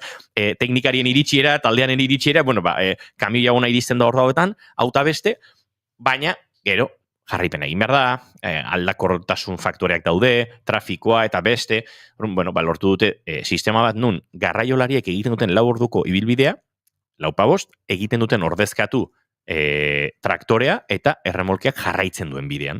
Orduan, garraiolari horrek egin dezake bere etxera buelta, jardunaldi bat 8 orduko eginda, etxean lo egin, ez da egito sondo nola den sistema, baina lortzen dute gelditu gabe, gelditu, bai, kamioia gelditzen da, eta traktorea, transizio batzu daude, aldaketa batzu daude, eta beste kamioilari batek hartzen du. Uste dut hemen, multiagente sistemak egiten duena da, faktore asko kontuan izan, joan notifikatzen garraiolariari ze aldaketa egon daitezken rutan, garraiolariak berak, badauka bere interfeiza abisatzeko, auta beste, hemen nago, eta horrekin, programatu, entrega noiz izango den, noiz iritsiko diren, horrelako kontuak edo garraiolari bat gaixo jartzen bada, horren ordezkoa topatu, eta horrelako nahiko sistema automatizatu baten bitartez, 6 pertsonen lanarekin 2000 kilometro egin, lehen egin ez ziteken tokian. Eta, enpresa honek kontatzen dizu, gainera garraiolari hoien baldintzak hobetzen dituela, ze etxean lo egiten dute. Agian egia da, baina hori ez dakit. Igual gutxia ordaintzi dute. Hori da, ez dakit zer nola den. Egia da, kamioilari batek egin beharrean gelditu, lo egin, kamioilean, arrun batzuk berotu bere sukaldetxoan, jarraitu eta 10 eguneko bidei bat egin 2000 kilometro horiek osatzeko, joan eta etorri, eta 10 egun etxetik kanpo egon, berak planteatzen zuten onuragarrigoa zela, baina batez ere, pentsatzen dut onuragarria dela enpresaren zatetekin gehiago lortzen duelako. Orduan, desplazamentu hori egiterakoan, kamioak egiten dituzten kilometroko purua doblea da, ez? Ze etxeat nola bueltatzea? Traktorearekin. Txoen. Zuzoaz, traktorearekin eta remolke batekin. Eta uzten duzu hor. Remolkea eta bueltatzen zara etxera. Urrengoak egingo du.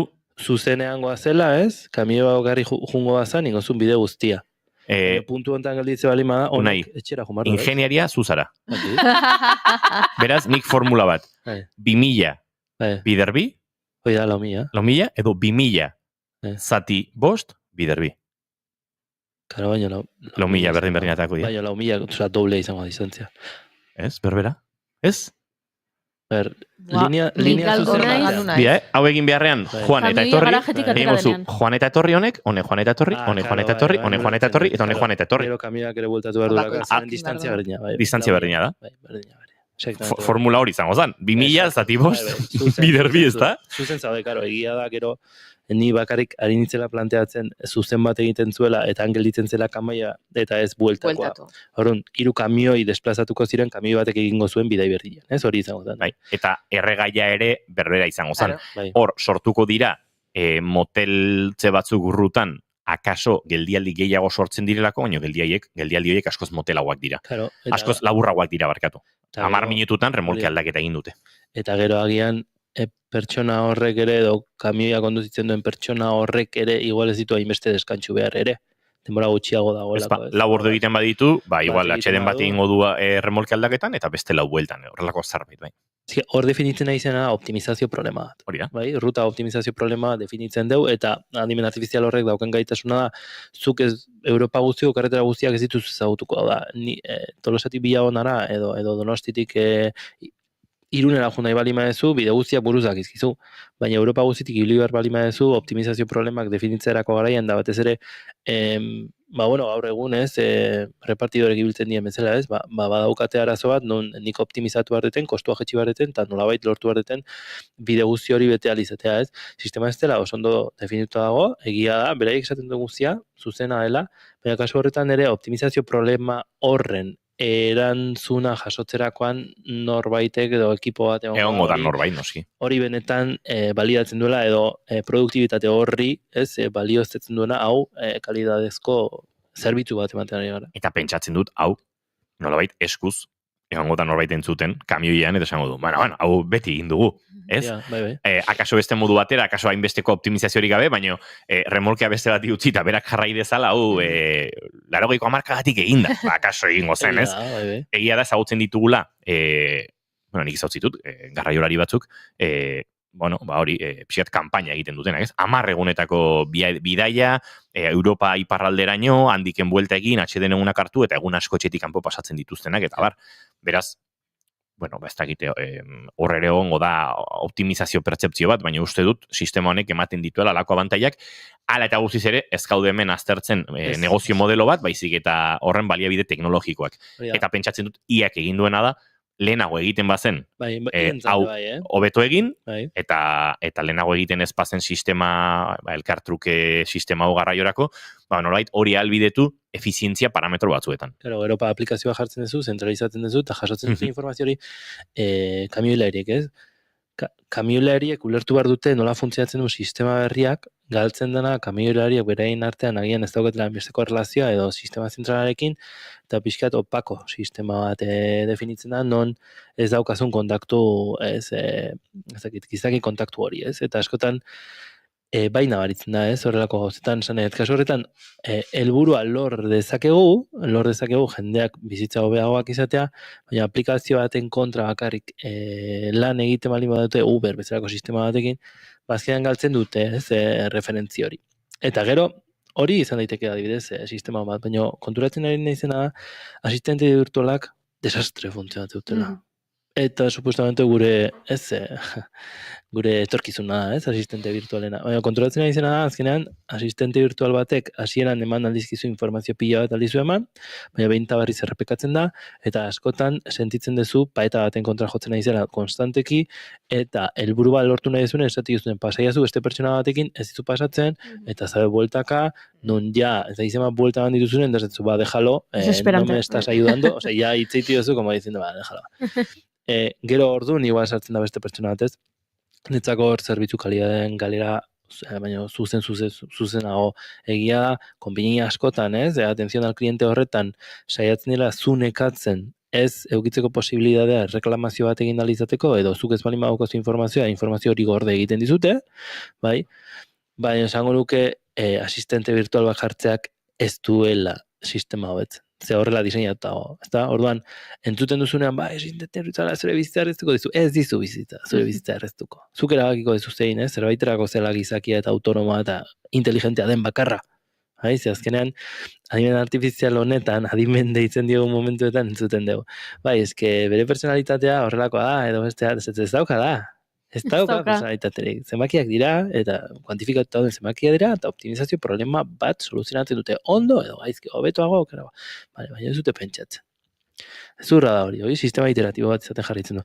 Orduan, Tim Smith-ekin dago horren erresistentzia egiten, esaten horrelako hitzak erabiltzen direnean gaizki erabilita daudela. Eta kontu zibiltzeko ze azkenean konfunditzen gaituzte, eta hori etzai gustatzen. Eta honen arira, konputazio kuantikoaren arira, gertatzen dena da, bale, sistema multiagente bat sortu dezakegu, generatiboa dena, bai, eta, OpenAI-ra bidaltzen ditugu gure petizio guztiak, eta hor, Kriston Granjak gaude, energia pila gastatzen, da mundu guztiak esaten du, baina ikusiko duzue, konputazio kuantikoa iristen denean, hau dena soluzionatzen, hori gezurra da, hori ez da. Hau da, esan nahi dut, gaur egun konputazio kuantikoak daukan egoera oso ona da, eta espero baina asko zonagoa da, eta egia da, mundu, semikonduktoren mundua, baina askoz potentzia gehiago izan litekeela, eta simulazio askok teorikoki demostratzen dute horrela dela. Egon daitezke konputazio sistema batzuk nun, adibidez, kriptografiako algoritmoak puskatu itzazkete. Normala izaten dira algoritmo oso zehatzak. Eta egia da, demostratuta dagoela oso azkari joaztela. Baina, azkenean, jende askok esaten duena, saltatzen du ja etorkizunera, baina, hemen digo, 30 urteko etorkizunera izan daiteken horretara, eta esaten ari da, ja hemen dagoela konputazio kuantikoa, eta hori ez da egia. Ez da. Orduan, jakitea nahi da jendeak, hori etortzeko denbora pixka bat pasa beharko dula, eta oraindikan gauza asko ditugula entzuteko, bai? Eta gero, egia da, konputagailuan egitura ulertzen dugun bezala sistema kuantiko batean, oso zaila dela, benetan ulertzeko eta struktura asko nik galdera pila dauzkat. Inoiz ikastean imozen norbait kuantikan aditua dena, galdera pila dauzkat bera egiteko, hasi que... Ui, hasi berko gara orduan... Pilatzen, ez? Ez naiz fisikoa. Hain naiz imaginatzen hemen fisika kuantikoan aditu bat, eta lordi galderak egiten, eta gu... hemen kafeari bueltara ematen. Bai, hoxe edo, bastantzia gaitezke. Zuek influentzia daukazu, zuen influentziak agian egin dezake pertsona hori ona etortzea, eta ni bezain ondo pasatzea momentu hauek. Opa, ze polita esan digun hori. Polita. Unai Elordi Hidalgo, plazer bat beste behin ere, laizter ikusiko dugu elkar. Zaindu asko.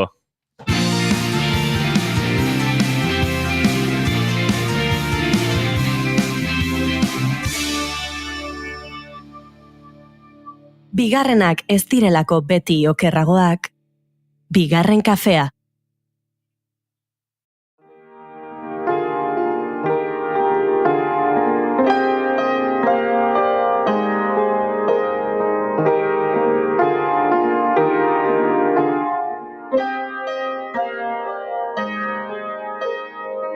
Operator, number please. It's been so many years. She remembered my old voice while I fight the tears. Hello, hello, there is this Martha, this is old Tom Frost. And I am calling long distance, don't worry about the cost. Amaikaterdiak dira, Unai Elordi Hidalgo agurtu berri dugu, eta Oiana Maritorenak beren eskutik bizi-bizi, baina asteburuko arte eszenikoen agendari heldu behar diogu. Zer badago zer ikusia? Gaina agendetaz ari ginen, gure papereko agenda, nik nerean apuntatzea ditut emanaldi ikusten dituan, eta hola, gero beste kuadernotxo baten idazteko. Nik batzuan jartzen dut, ez da ginoren kontzertua dago, eta gero bizitzak aukera ematen badu, joaten naiz. Oso ondo.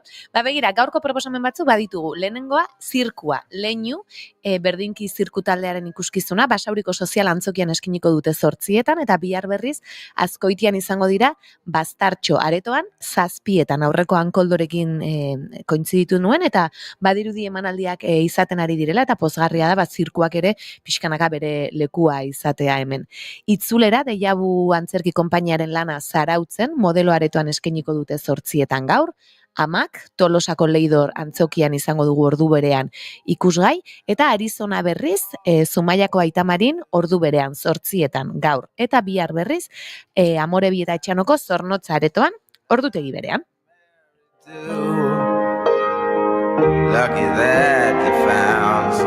Esan duzu oso azkarola Amak, baina gaur Tolosara bueltan zatuz beraz. Hori da, bai, gero atxalde partean berriz ere hemen izango gara.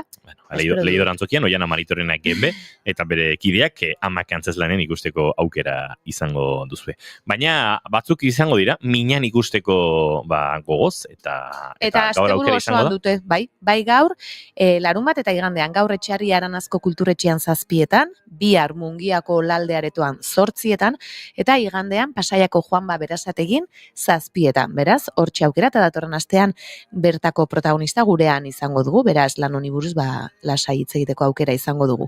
Almazenean ere, Zuhaitz eta Ikerrekin Alegiko kulturetxean gaur 10:00, beraz, ordua, afalostean edo, ikusteko aukera, edo, berandu xua, faltzeko aukera. Eta du txarra iruditzen, ez, 10:00, aktuatzeko neri bai. Bai. Baina ikusle bezala, behintzat ja afalduta zoaz. Bai, hori Egoten dira beste batzuk 8:00 hasten direnak eta iraupenaren arabera, aurretik afaltzeko goizegi, baina gero... Hemen, aztertu behar da, pandemiaren gure kulturaren europeizazioa. Bai, aldatu izan dana pixka. Ordutegiak asko aurreratu dira. Gaur egun hiriburuetan Euskal Herrian leku gutxitan afaltzen duzu gaueko 10:00 iritsita jatetxera. Eta duela 6 urte nahiko ikoa zen. Eta horrek sortzen du, 10:00 niri iruditzen zait, estu eta presaka afaltzeko ordu bat. Hori ere bai. Lehen 11:30 afaltzen zenun oraindik hainbat lekutan, bazeuden lekuak reserbatzen zenun, bigarren txandan jaten zenun. 10:00 antzeslan bat ikusteko afaltzen duzu 8:00. Bai. Ba, bera, zagaizki. Ja, ez dakit. 8:00. Bueno, bakoitzak nahi. Bai, bakoitzak nahi. Bai.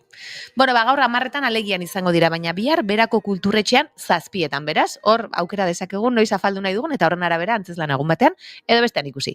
Stand-up segurako botika xarrean izango da gaur 7:00, eta estreinaldi bat dugu Arriagan, kristalezko zoa. Loraldiaren barruan aipatu nahi nuen, gaur euskaraz estreinatuko delako asteburu honetan, gazteleraz apirilean egingo dute, eta gaur Bilboko Arriagan 7:30 eta larumat eta igandean berriz 7:00 izango da. Dantza ikuskizun pare baten proposamena ere badaukagu, hots, Andoaingo Basteron eskeniko da 7:30, Ahatik dantza konpainia Jone San Martinekin batera egin duen lan hau, eta disko etxearen inguruko, olako ikuskizun polit bat sortu dute, eta doji hip-hopa nasten duen ikuskizuna, argiekin eta itzalekin, eta nik uste oso bisuala izango dena, Noaingo kulturretxean eskeniko dute 8:30. Aizu, egin behar duzu zenketa ban ere buruarekin. Ze, karo, aipatuzu Alegiko zinea, eta ostras, nik duela hilabete bat jodut Alegiko zinean postal koleksionistekin, gaueko 10:00 jo genuen, eta 8:00 joan ginen afaltzera, eta aizu bastante ondo jontzan asunto. Bai, 8:30 aldera afaldu genuen, pixkat presaka, baina hortxe ondoan, Julen Goikoetxea lankide eta taldekidearen soziedadean, eta esan publikoa ondo esnata, ondo bizi zegoen antxe Alegiko zinean, eta gu ere egia esan niri nostalgia puntu bat eman zidan, ze azken aldian kontzertuak gauean ere ez dira asko izaten. Joera beti arratsalde gorako, eta pixatola ostirala gaueko 10:00 pixkat rock and roll giroa ematen du, gaua. Bai. Pixkat galdu dugun gauri, beraz, ados, gaueko 10:00 ondo. Beste gauza da, oianak antzesteko noiz jaten duen. Bai, hori da, karo. Bai, ez duzu agian antzeslanaren aurretik, sendo jaten, baina nik gose izan naiz beti, eta orduan zerbait jan behar duzu, baina zer, nola, bai, nire ainerosoa ez zaite egiten, 8:00 nahiago antzesteko. Tira, larun batera begira jarriko gara, bihar Lasarteko Manuel Lekuna aretotik abiatuta, Renate ikusteko aukera. Bai, eta igandean Oñatin izango dira Santa Ana udalaretoan 7:00. Gure xarrak ikuskizuna Donostiako Gaztezenan izango da larun batean 7:30, eta bueltaxka Balmasedako La Enkartada Fabrika Museoan 7:00. Osa Mujika konpainiak egiten duen lana da, beste batekin ere badabiltza bueltaka, baina honetan hausnartzen dute zenbat aldiz egiten dugun askotan nahi ez dugun zerbait, zenbat buelta ematen dizkiogun hori egiteari edo ez egiteari, eta holako buru haustetxoa pixkat. Eta Lutinier Eibarko Unian izango da 7:00, Altraste dantza konpainiaren azken lana, eta denetarik du, bai hitza, bai mugimendua, bai argia, beraz hortxe proposamena. Eta igandearekin bukatzeko Nastanburi, Barrexerka konpainiaren lana Urnietako Saroen eskainiko da 7:00, Maskaroa berriz Miarritzeko Gardu Midin 8:00, Eneko Gilek zuzendu duen proiektu berezi eta interesgarri hau, eta Maskarada izango da asteburu honetan Urdinarben. Beraz, hoiek proposamen batzuk. Oiexek, proposamenetako batzuk, proposamen mordoa Jana Maritorenak genbek ekarri dizkigunak, baina bagoaz aurrera, hain zuzen ere, gaurko gure kafe hutsaren gonbidatua agurtzera.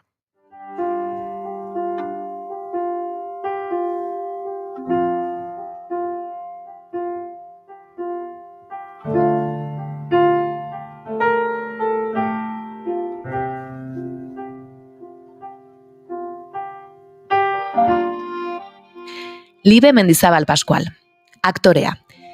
Txikitatik gustatu izan zaizkio musika, dantza eta antzerkia.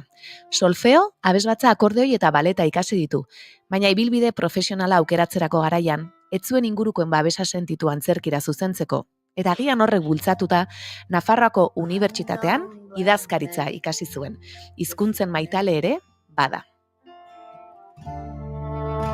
My good friend Will calls me Puck and Robin Goodfellow. 25 urte baino gehiago eman ditu enpresa munduan lanean, zuzendaritzako idazkari gisa, eta horietako 11 Donostiako kursalean.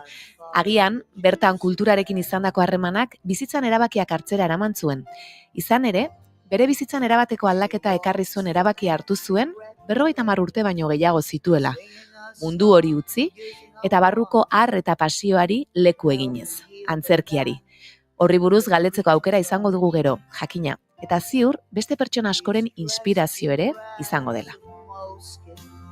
And wears a crown of rowan berries on her brow.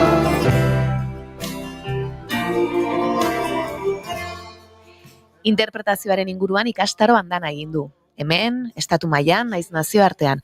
Momentu honetan, Txekhoven ikastaro bat egiten ari da. Eta telebista eta zineman ere aritu da. Amama, Goazen, Goen kale, Euskararen jatorria.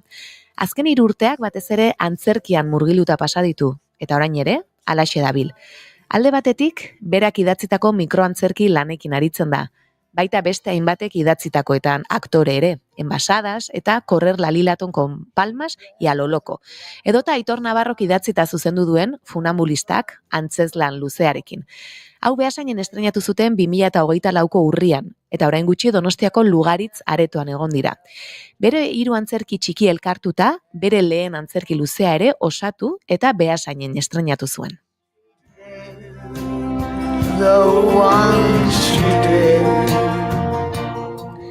Gaur gurean dugu ibilbide interesgarri eta inspiratzaile honi buruz hitz egin eta eskuartean dituen lanei buruz aritzeko. Ongi etorri bigarren kafeko kafeutxera, Libe Mendizabal Pascual. Kaixo. Egunon. Eskerrik asko.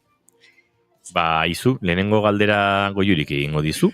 Bi galdera proposatuko dizkizu eta horietako bat aukeratu dezakezu, edota biak zuk ikusi. Vale. Baina ez da derrigorrezkoa biak erantzutea, aukeran.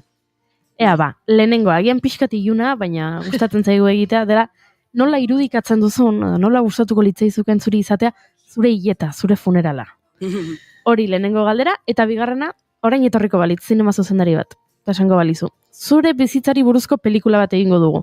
Baina, pelikulan ezin dugu kontatu jaio zinenetik orain arte. Kontatuko dugu, soilik zure bizitzako pasarte bat, etapa bat. Zein pasarte, zein etapa, ze urte, ze aukeratuko zenuke. Beraz, hor bi galderak eta esan bezala batekin konformatze gara, Vale, bueno, saiatuko naiz biak erantzuten, A ber, lehenengoa, egia da lehen, hiltzeari beldurra baniola, txikitan eta hola, baina gaur egun ez dit inungo beldurrik ematen, ez? Orduan, orain azkenik nire ametsa egitea lortzen ari naizenez, imaginatuko nuke nire burua hilda estenatoki batean, beti esaten dutena bota jarrita hil, ez? Estenatoki batean antzesten, hor bertan hil, eta nire horre lore batzukin inguruan, eta aktorez inguratuta, igual antzeslan batean ere nire hildako pertsonaia hor sartzea, hori izango litzateke politena. Wow. Oso politan, nire hildako benetako antzerkio papera egitea. Bai. Just wanna have fun. Oh, girls just wanna have fun. Eta bigarren erantzutera ere ausartuko zara orduan. Bai. Zaila da aukeratzea, baina, hori etorri zait bat flash bat burura eta horixe, nik beti txikitatik amesten nuen aktorea izatea, ez? Eta, ingelesa gustatzen zitzaidan asko, hori gogoratzen zidalako Hollywoodeko pelikula klasikoei, ez? Eta orduan, lortu nuenean lehenengo aldiz Nueva Yorkea jutea, ze nik beti imaginatzen nuen Hollywood, baino baita Nueva York.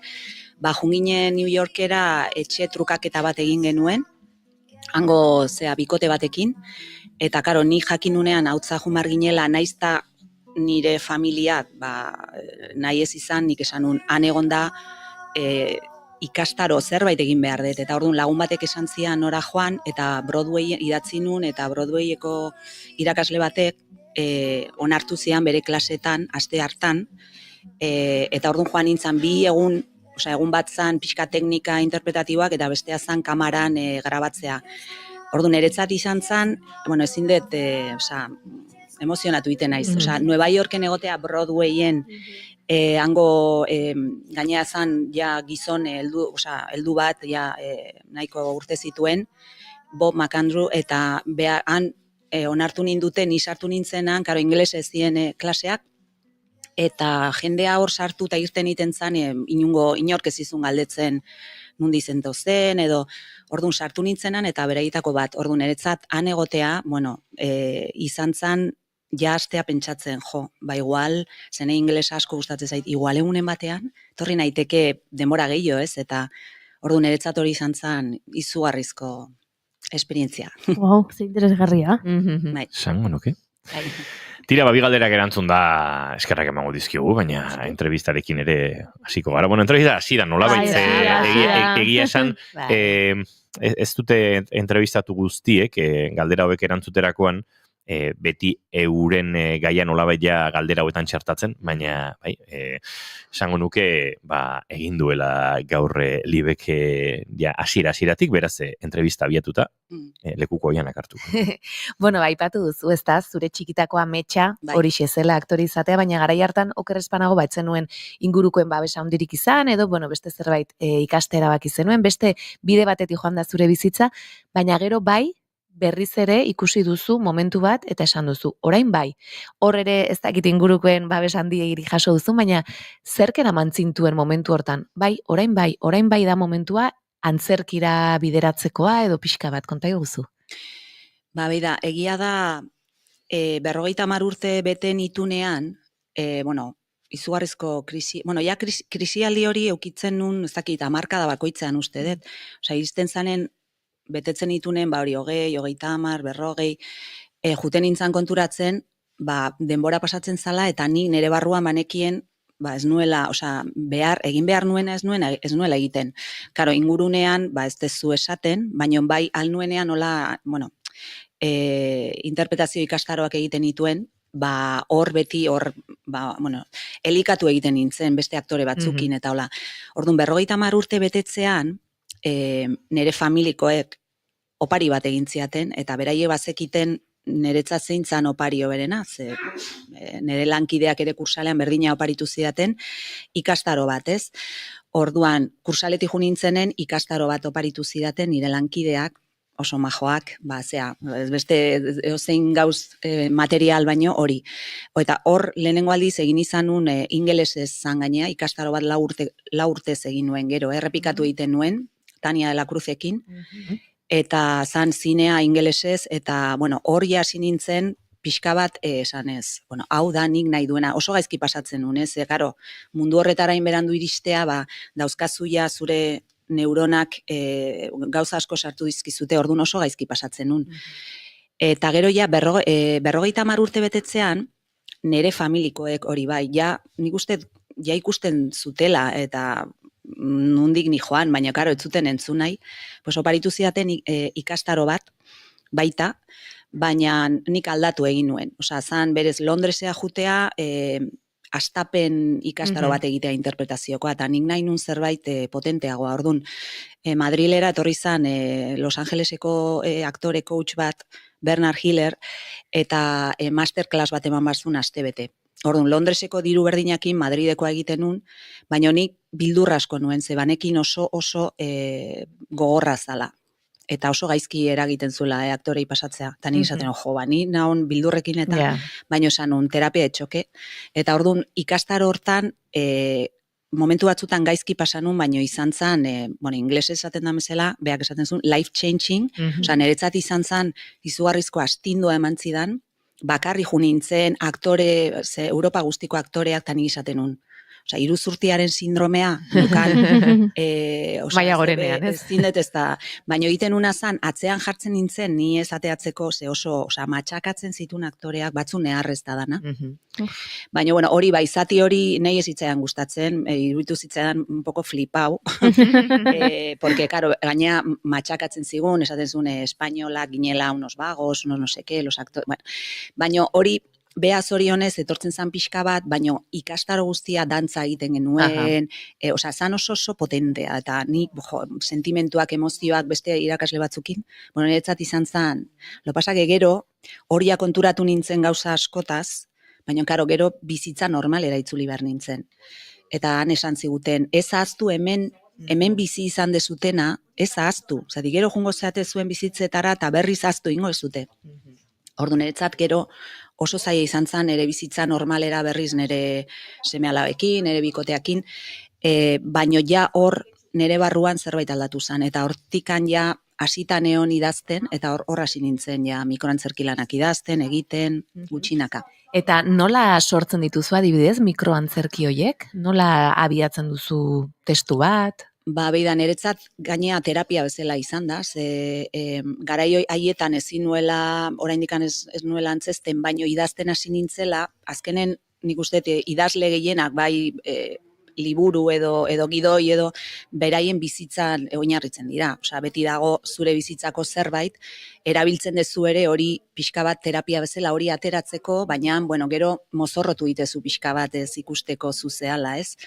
Ordu nire kasuan lehenengoa idatzi nuna, ni egon nintzen psikologa batekin urte bete, ze ezin nuen, osea, nire barruan eukan borrokarekin eta erabaki nun psikologa batena jutea, eta orduan, bueno, izugarri, osea, bidai izugarri izan zen, bueno, edo zein pertsona bezala, psikologo edo terapia batea juten da, lehenengo aldia, han irikitzen zea, eta, bueno, irutzen zitzaidan, sinestezina emakumeari esaten nizkion gauzak, beste inori ez nizkionak kontatzen.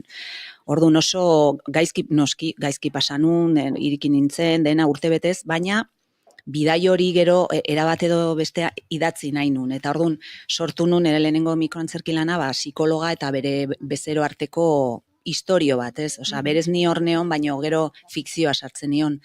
Eta gero, bigarrena izan zen korrika, ni garai hartan, behobia, korrika, bueno, emakume talde batean geunden, hasi ginen gutxinaka pixka korrika egiten, zer, eta triatloi txikiak egiten, eta igariten ondo ikasten, eta hola, umekin gaina, zati, bueno, umea txiki ezen, baina gurekin etortzen ziren, eta hori hasi ginen lasterketak egiten, da, bueno, lehenengo behobia San Sebastiana korrika inunean, esan, txabal, oza, hau, gertatzen nien gauza, kesi pixarekin, kesi emakumeak, tal, orduan esan komikoa, oso komikoa, eta orduan, hasi nintzen, eta hor farandulan estrenatu nun, pues, orain bihurtu da lilato, osea, da oso askotan egin dut, eta edozein karreratara adaptatzen da.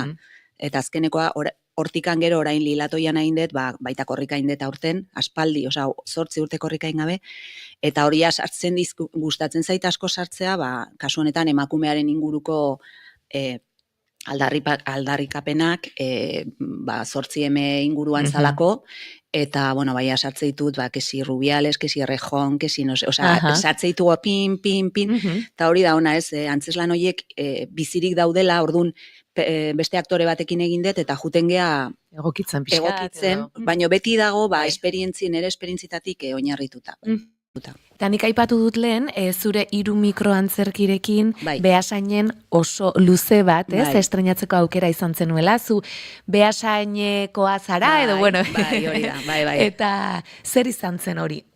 Zuretzat eta nola izan zen 3 mikroantzerkiak elkartu eta osotasun bat ematea edo? Karo, nila hasitan egon hori, mikroantzerkiak egiten, toki ezberdinetan, ez da, bueno, badakizu, ez da erresa mikroantzerkia azkenen hemen ez daude lokal asko, Madriden eta hola, baina, bueno, alde batetik eta bestetik, junginen egiten, toki ezberdinetan, eta azkenean, karo, nik esaten ojo, ni nahi dut bizi, azkenean nik egin barra izan dedena, esan, inork ez nahu hartu behar, ez nahiz ezaguna, orduan, pues, nik egingo dut, jungo naiz bidea egiten, horrea iritsi arte, eta esan, orain, nik antzesla, oza, ni berez aktorea izan nahi, ez dut idazlea izan nahi, ez da zuzendaria, baina tokatzen ari zait dena egitea, orduan esan nun, berri bat idazteko ni ez naiz gai ikusten orain, gaineaz neukan gogorik, baina esan, igual 3 beste bat idatzi nun ere iapaindegi batean, gertatzen ziren gauzak, ni oso gutxi gute naiz, baina jendea hor desahogatzen da baita, osea, asko gustatzen zitzaidan jendea nun konta, eta taberna batekoa egin nahi nun, hori hor gehatu da, baina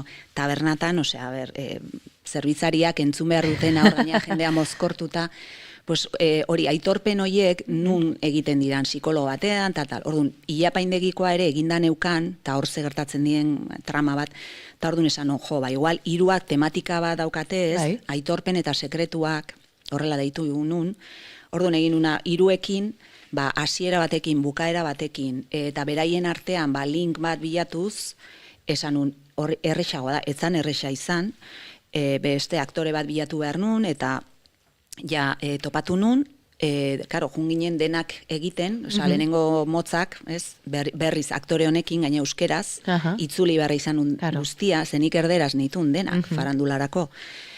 Dena itzuli nun, eta beste aktore honekin, Amaia Salazarrekin, ziginen ensaiatzen, zatika, farandulan egiten genitun, motzak, beak ere hartzeko, eta horrekin egin gendun, nire herrian, zorionez, aktore gean hoi ez gea asko, aukera ematen digute, herrikoak izateagatik, eta ordun zoragarri izan zen nire lehenengo antzeslana, gaina nirea izatea, nik zuzendua, nik idatzia, nik interpretatua, hori zoragarri izan zen. Nire herrian bildur asko ematen zidan, beste tokitan baino gehiago, baina baita nire fan kluba zenan, nire lagunak, nire familiako batzuk, eta baina lagunak beti badakizu, dia beti gehien babestu izan nautena.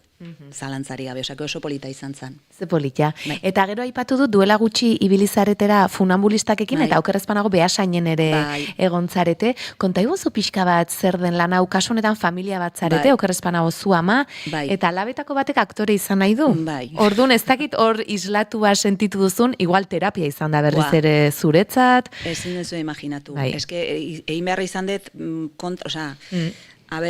neri etzidaten utzi, bere garaian, aktorea izaten, eta ni antzeslan honetan ama oso zorrotza naiz, oso erligiosa, nerekin ez dauka zer ikusirik, eta nere alabari ez diot utzi nahi, izan da, ariketa bat nisaten hon gaixua, nik ikusten nun, eta esaten nun, nola ez diot bautziko, baina, badakizu. Interpretatu behar da, eta... Kristona, eta gaine azkenen, asun zan nire pertsonaia, azkenen, egin barrezuna, pertsonaia hartu, zure barruan sartu, maitatu, ulertu, ze, karo, kasu honetan, nahi gustatu zitzaidan, ze famili guztitan dare, trapu zarrak, trapu zikinak, eta kontrako esaten dunak, gezurra esaten du, orduan.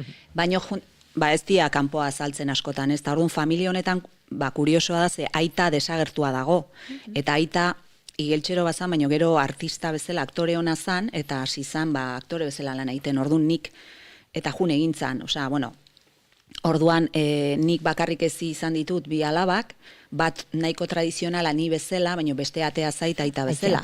Eta orduan, ni...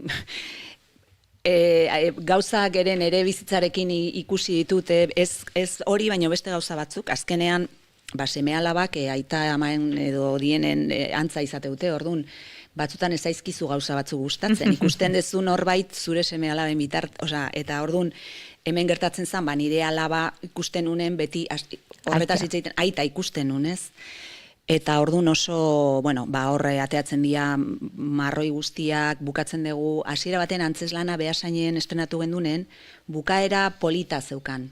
Azkenen, abesti hola bukatzen gendun gainea Entol Sarmientoko Ainola abestia, bukaeran dena batzen geha eta zuekin batera.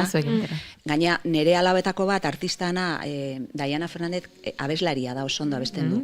Eta bukatzen gendun abesti horrekin, zoragarria, dena ondo, erdi ondo amaitzen zan, baina ez zitzaigun gustatu nola gehatu zan.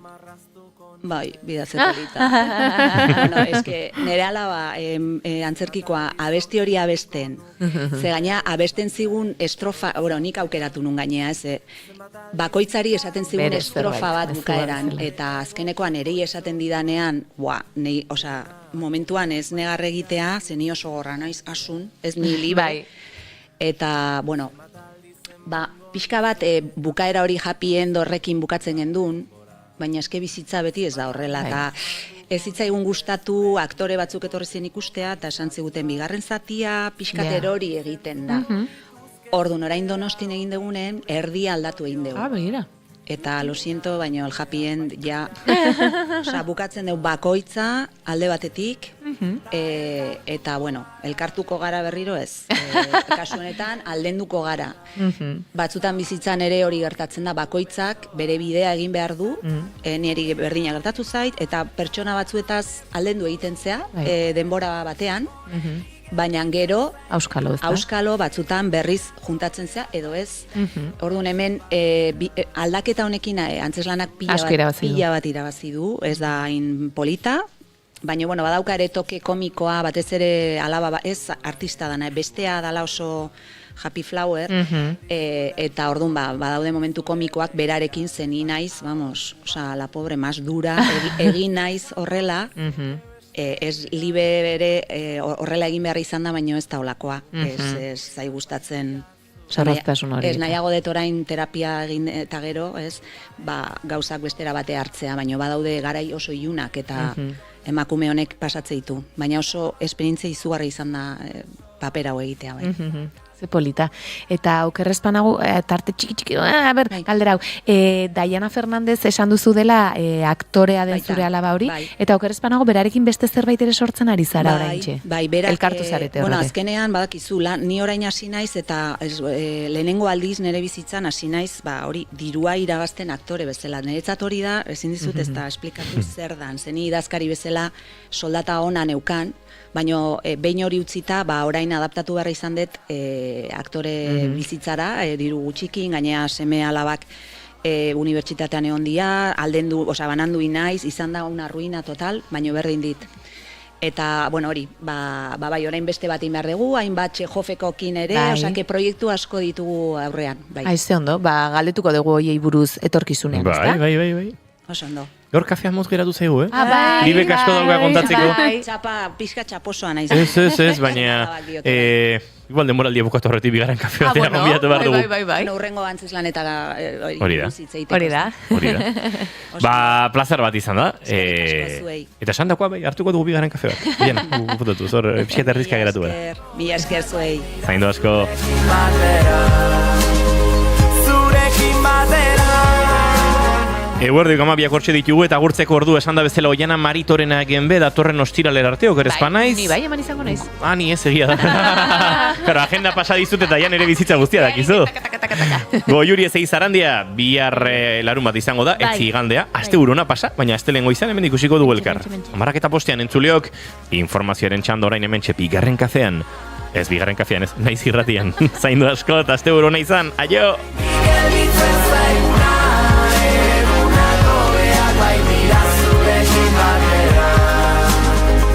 Zuekin batera.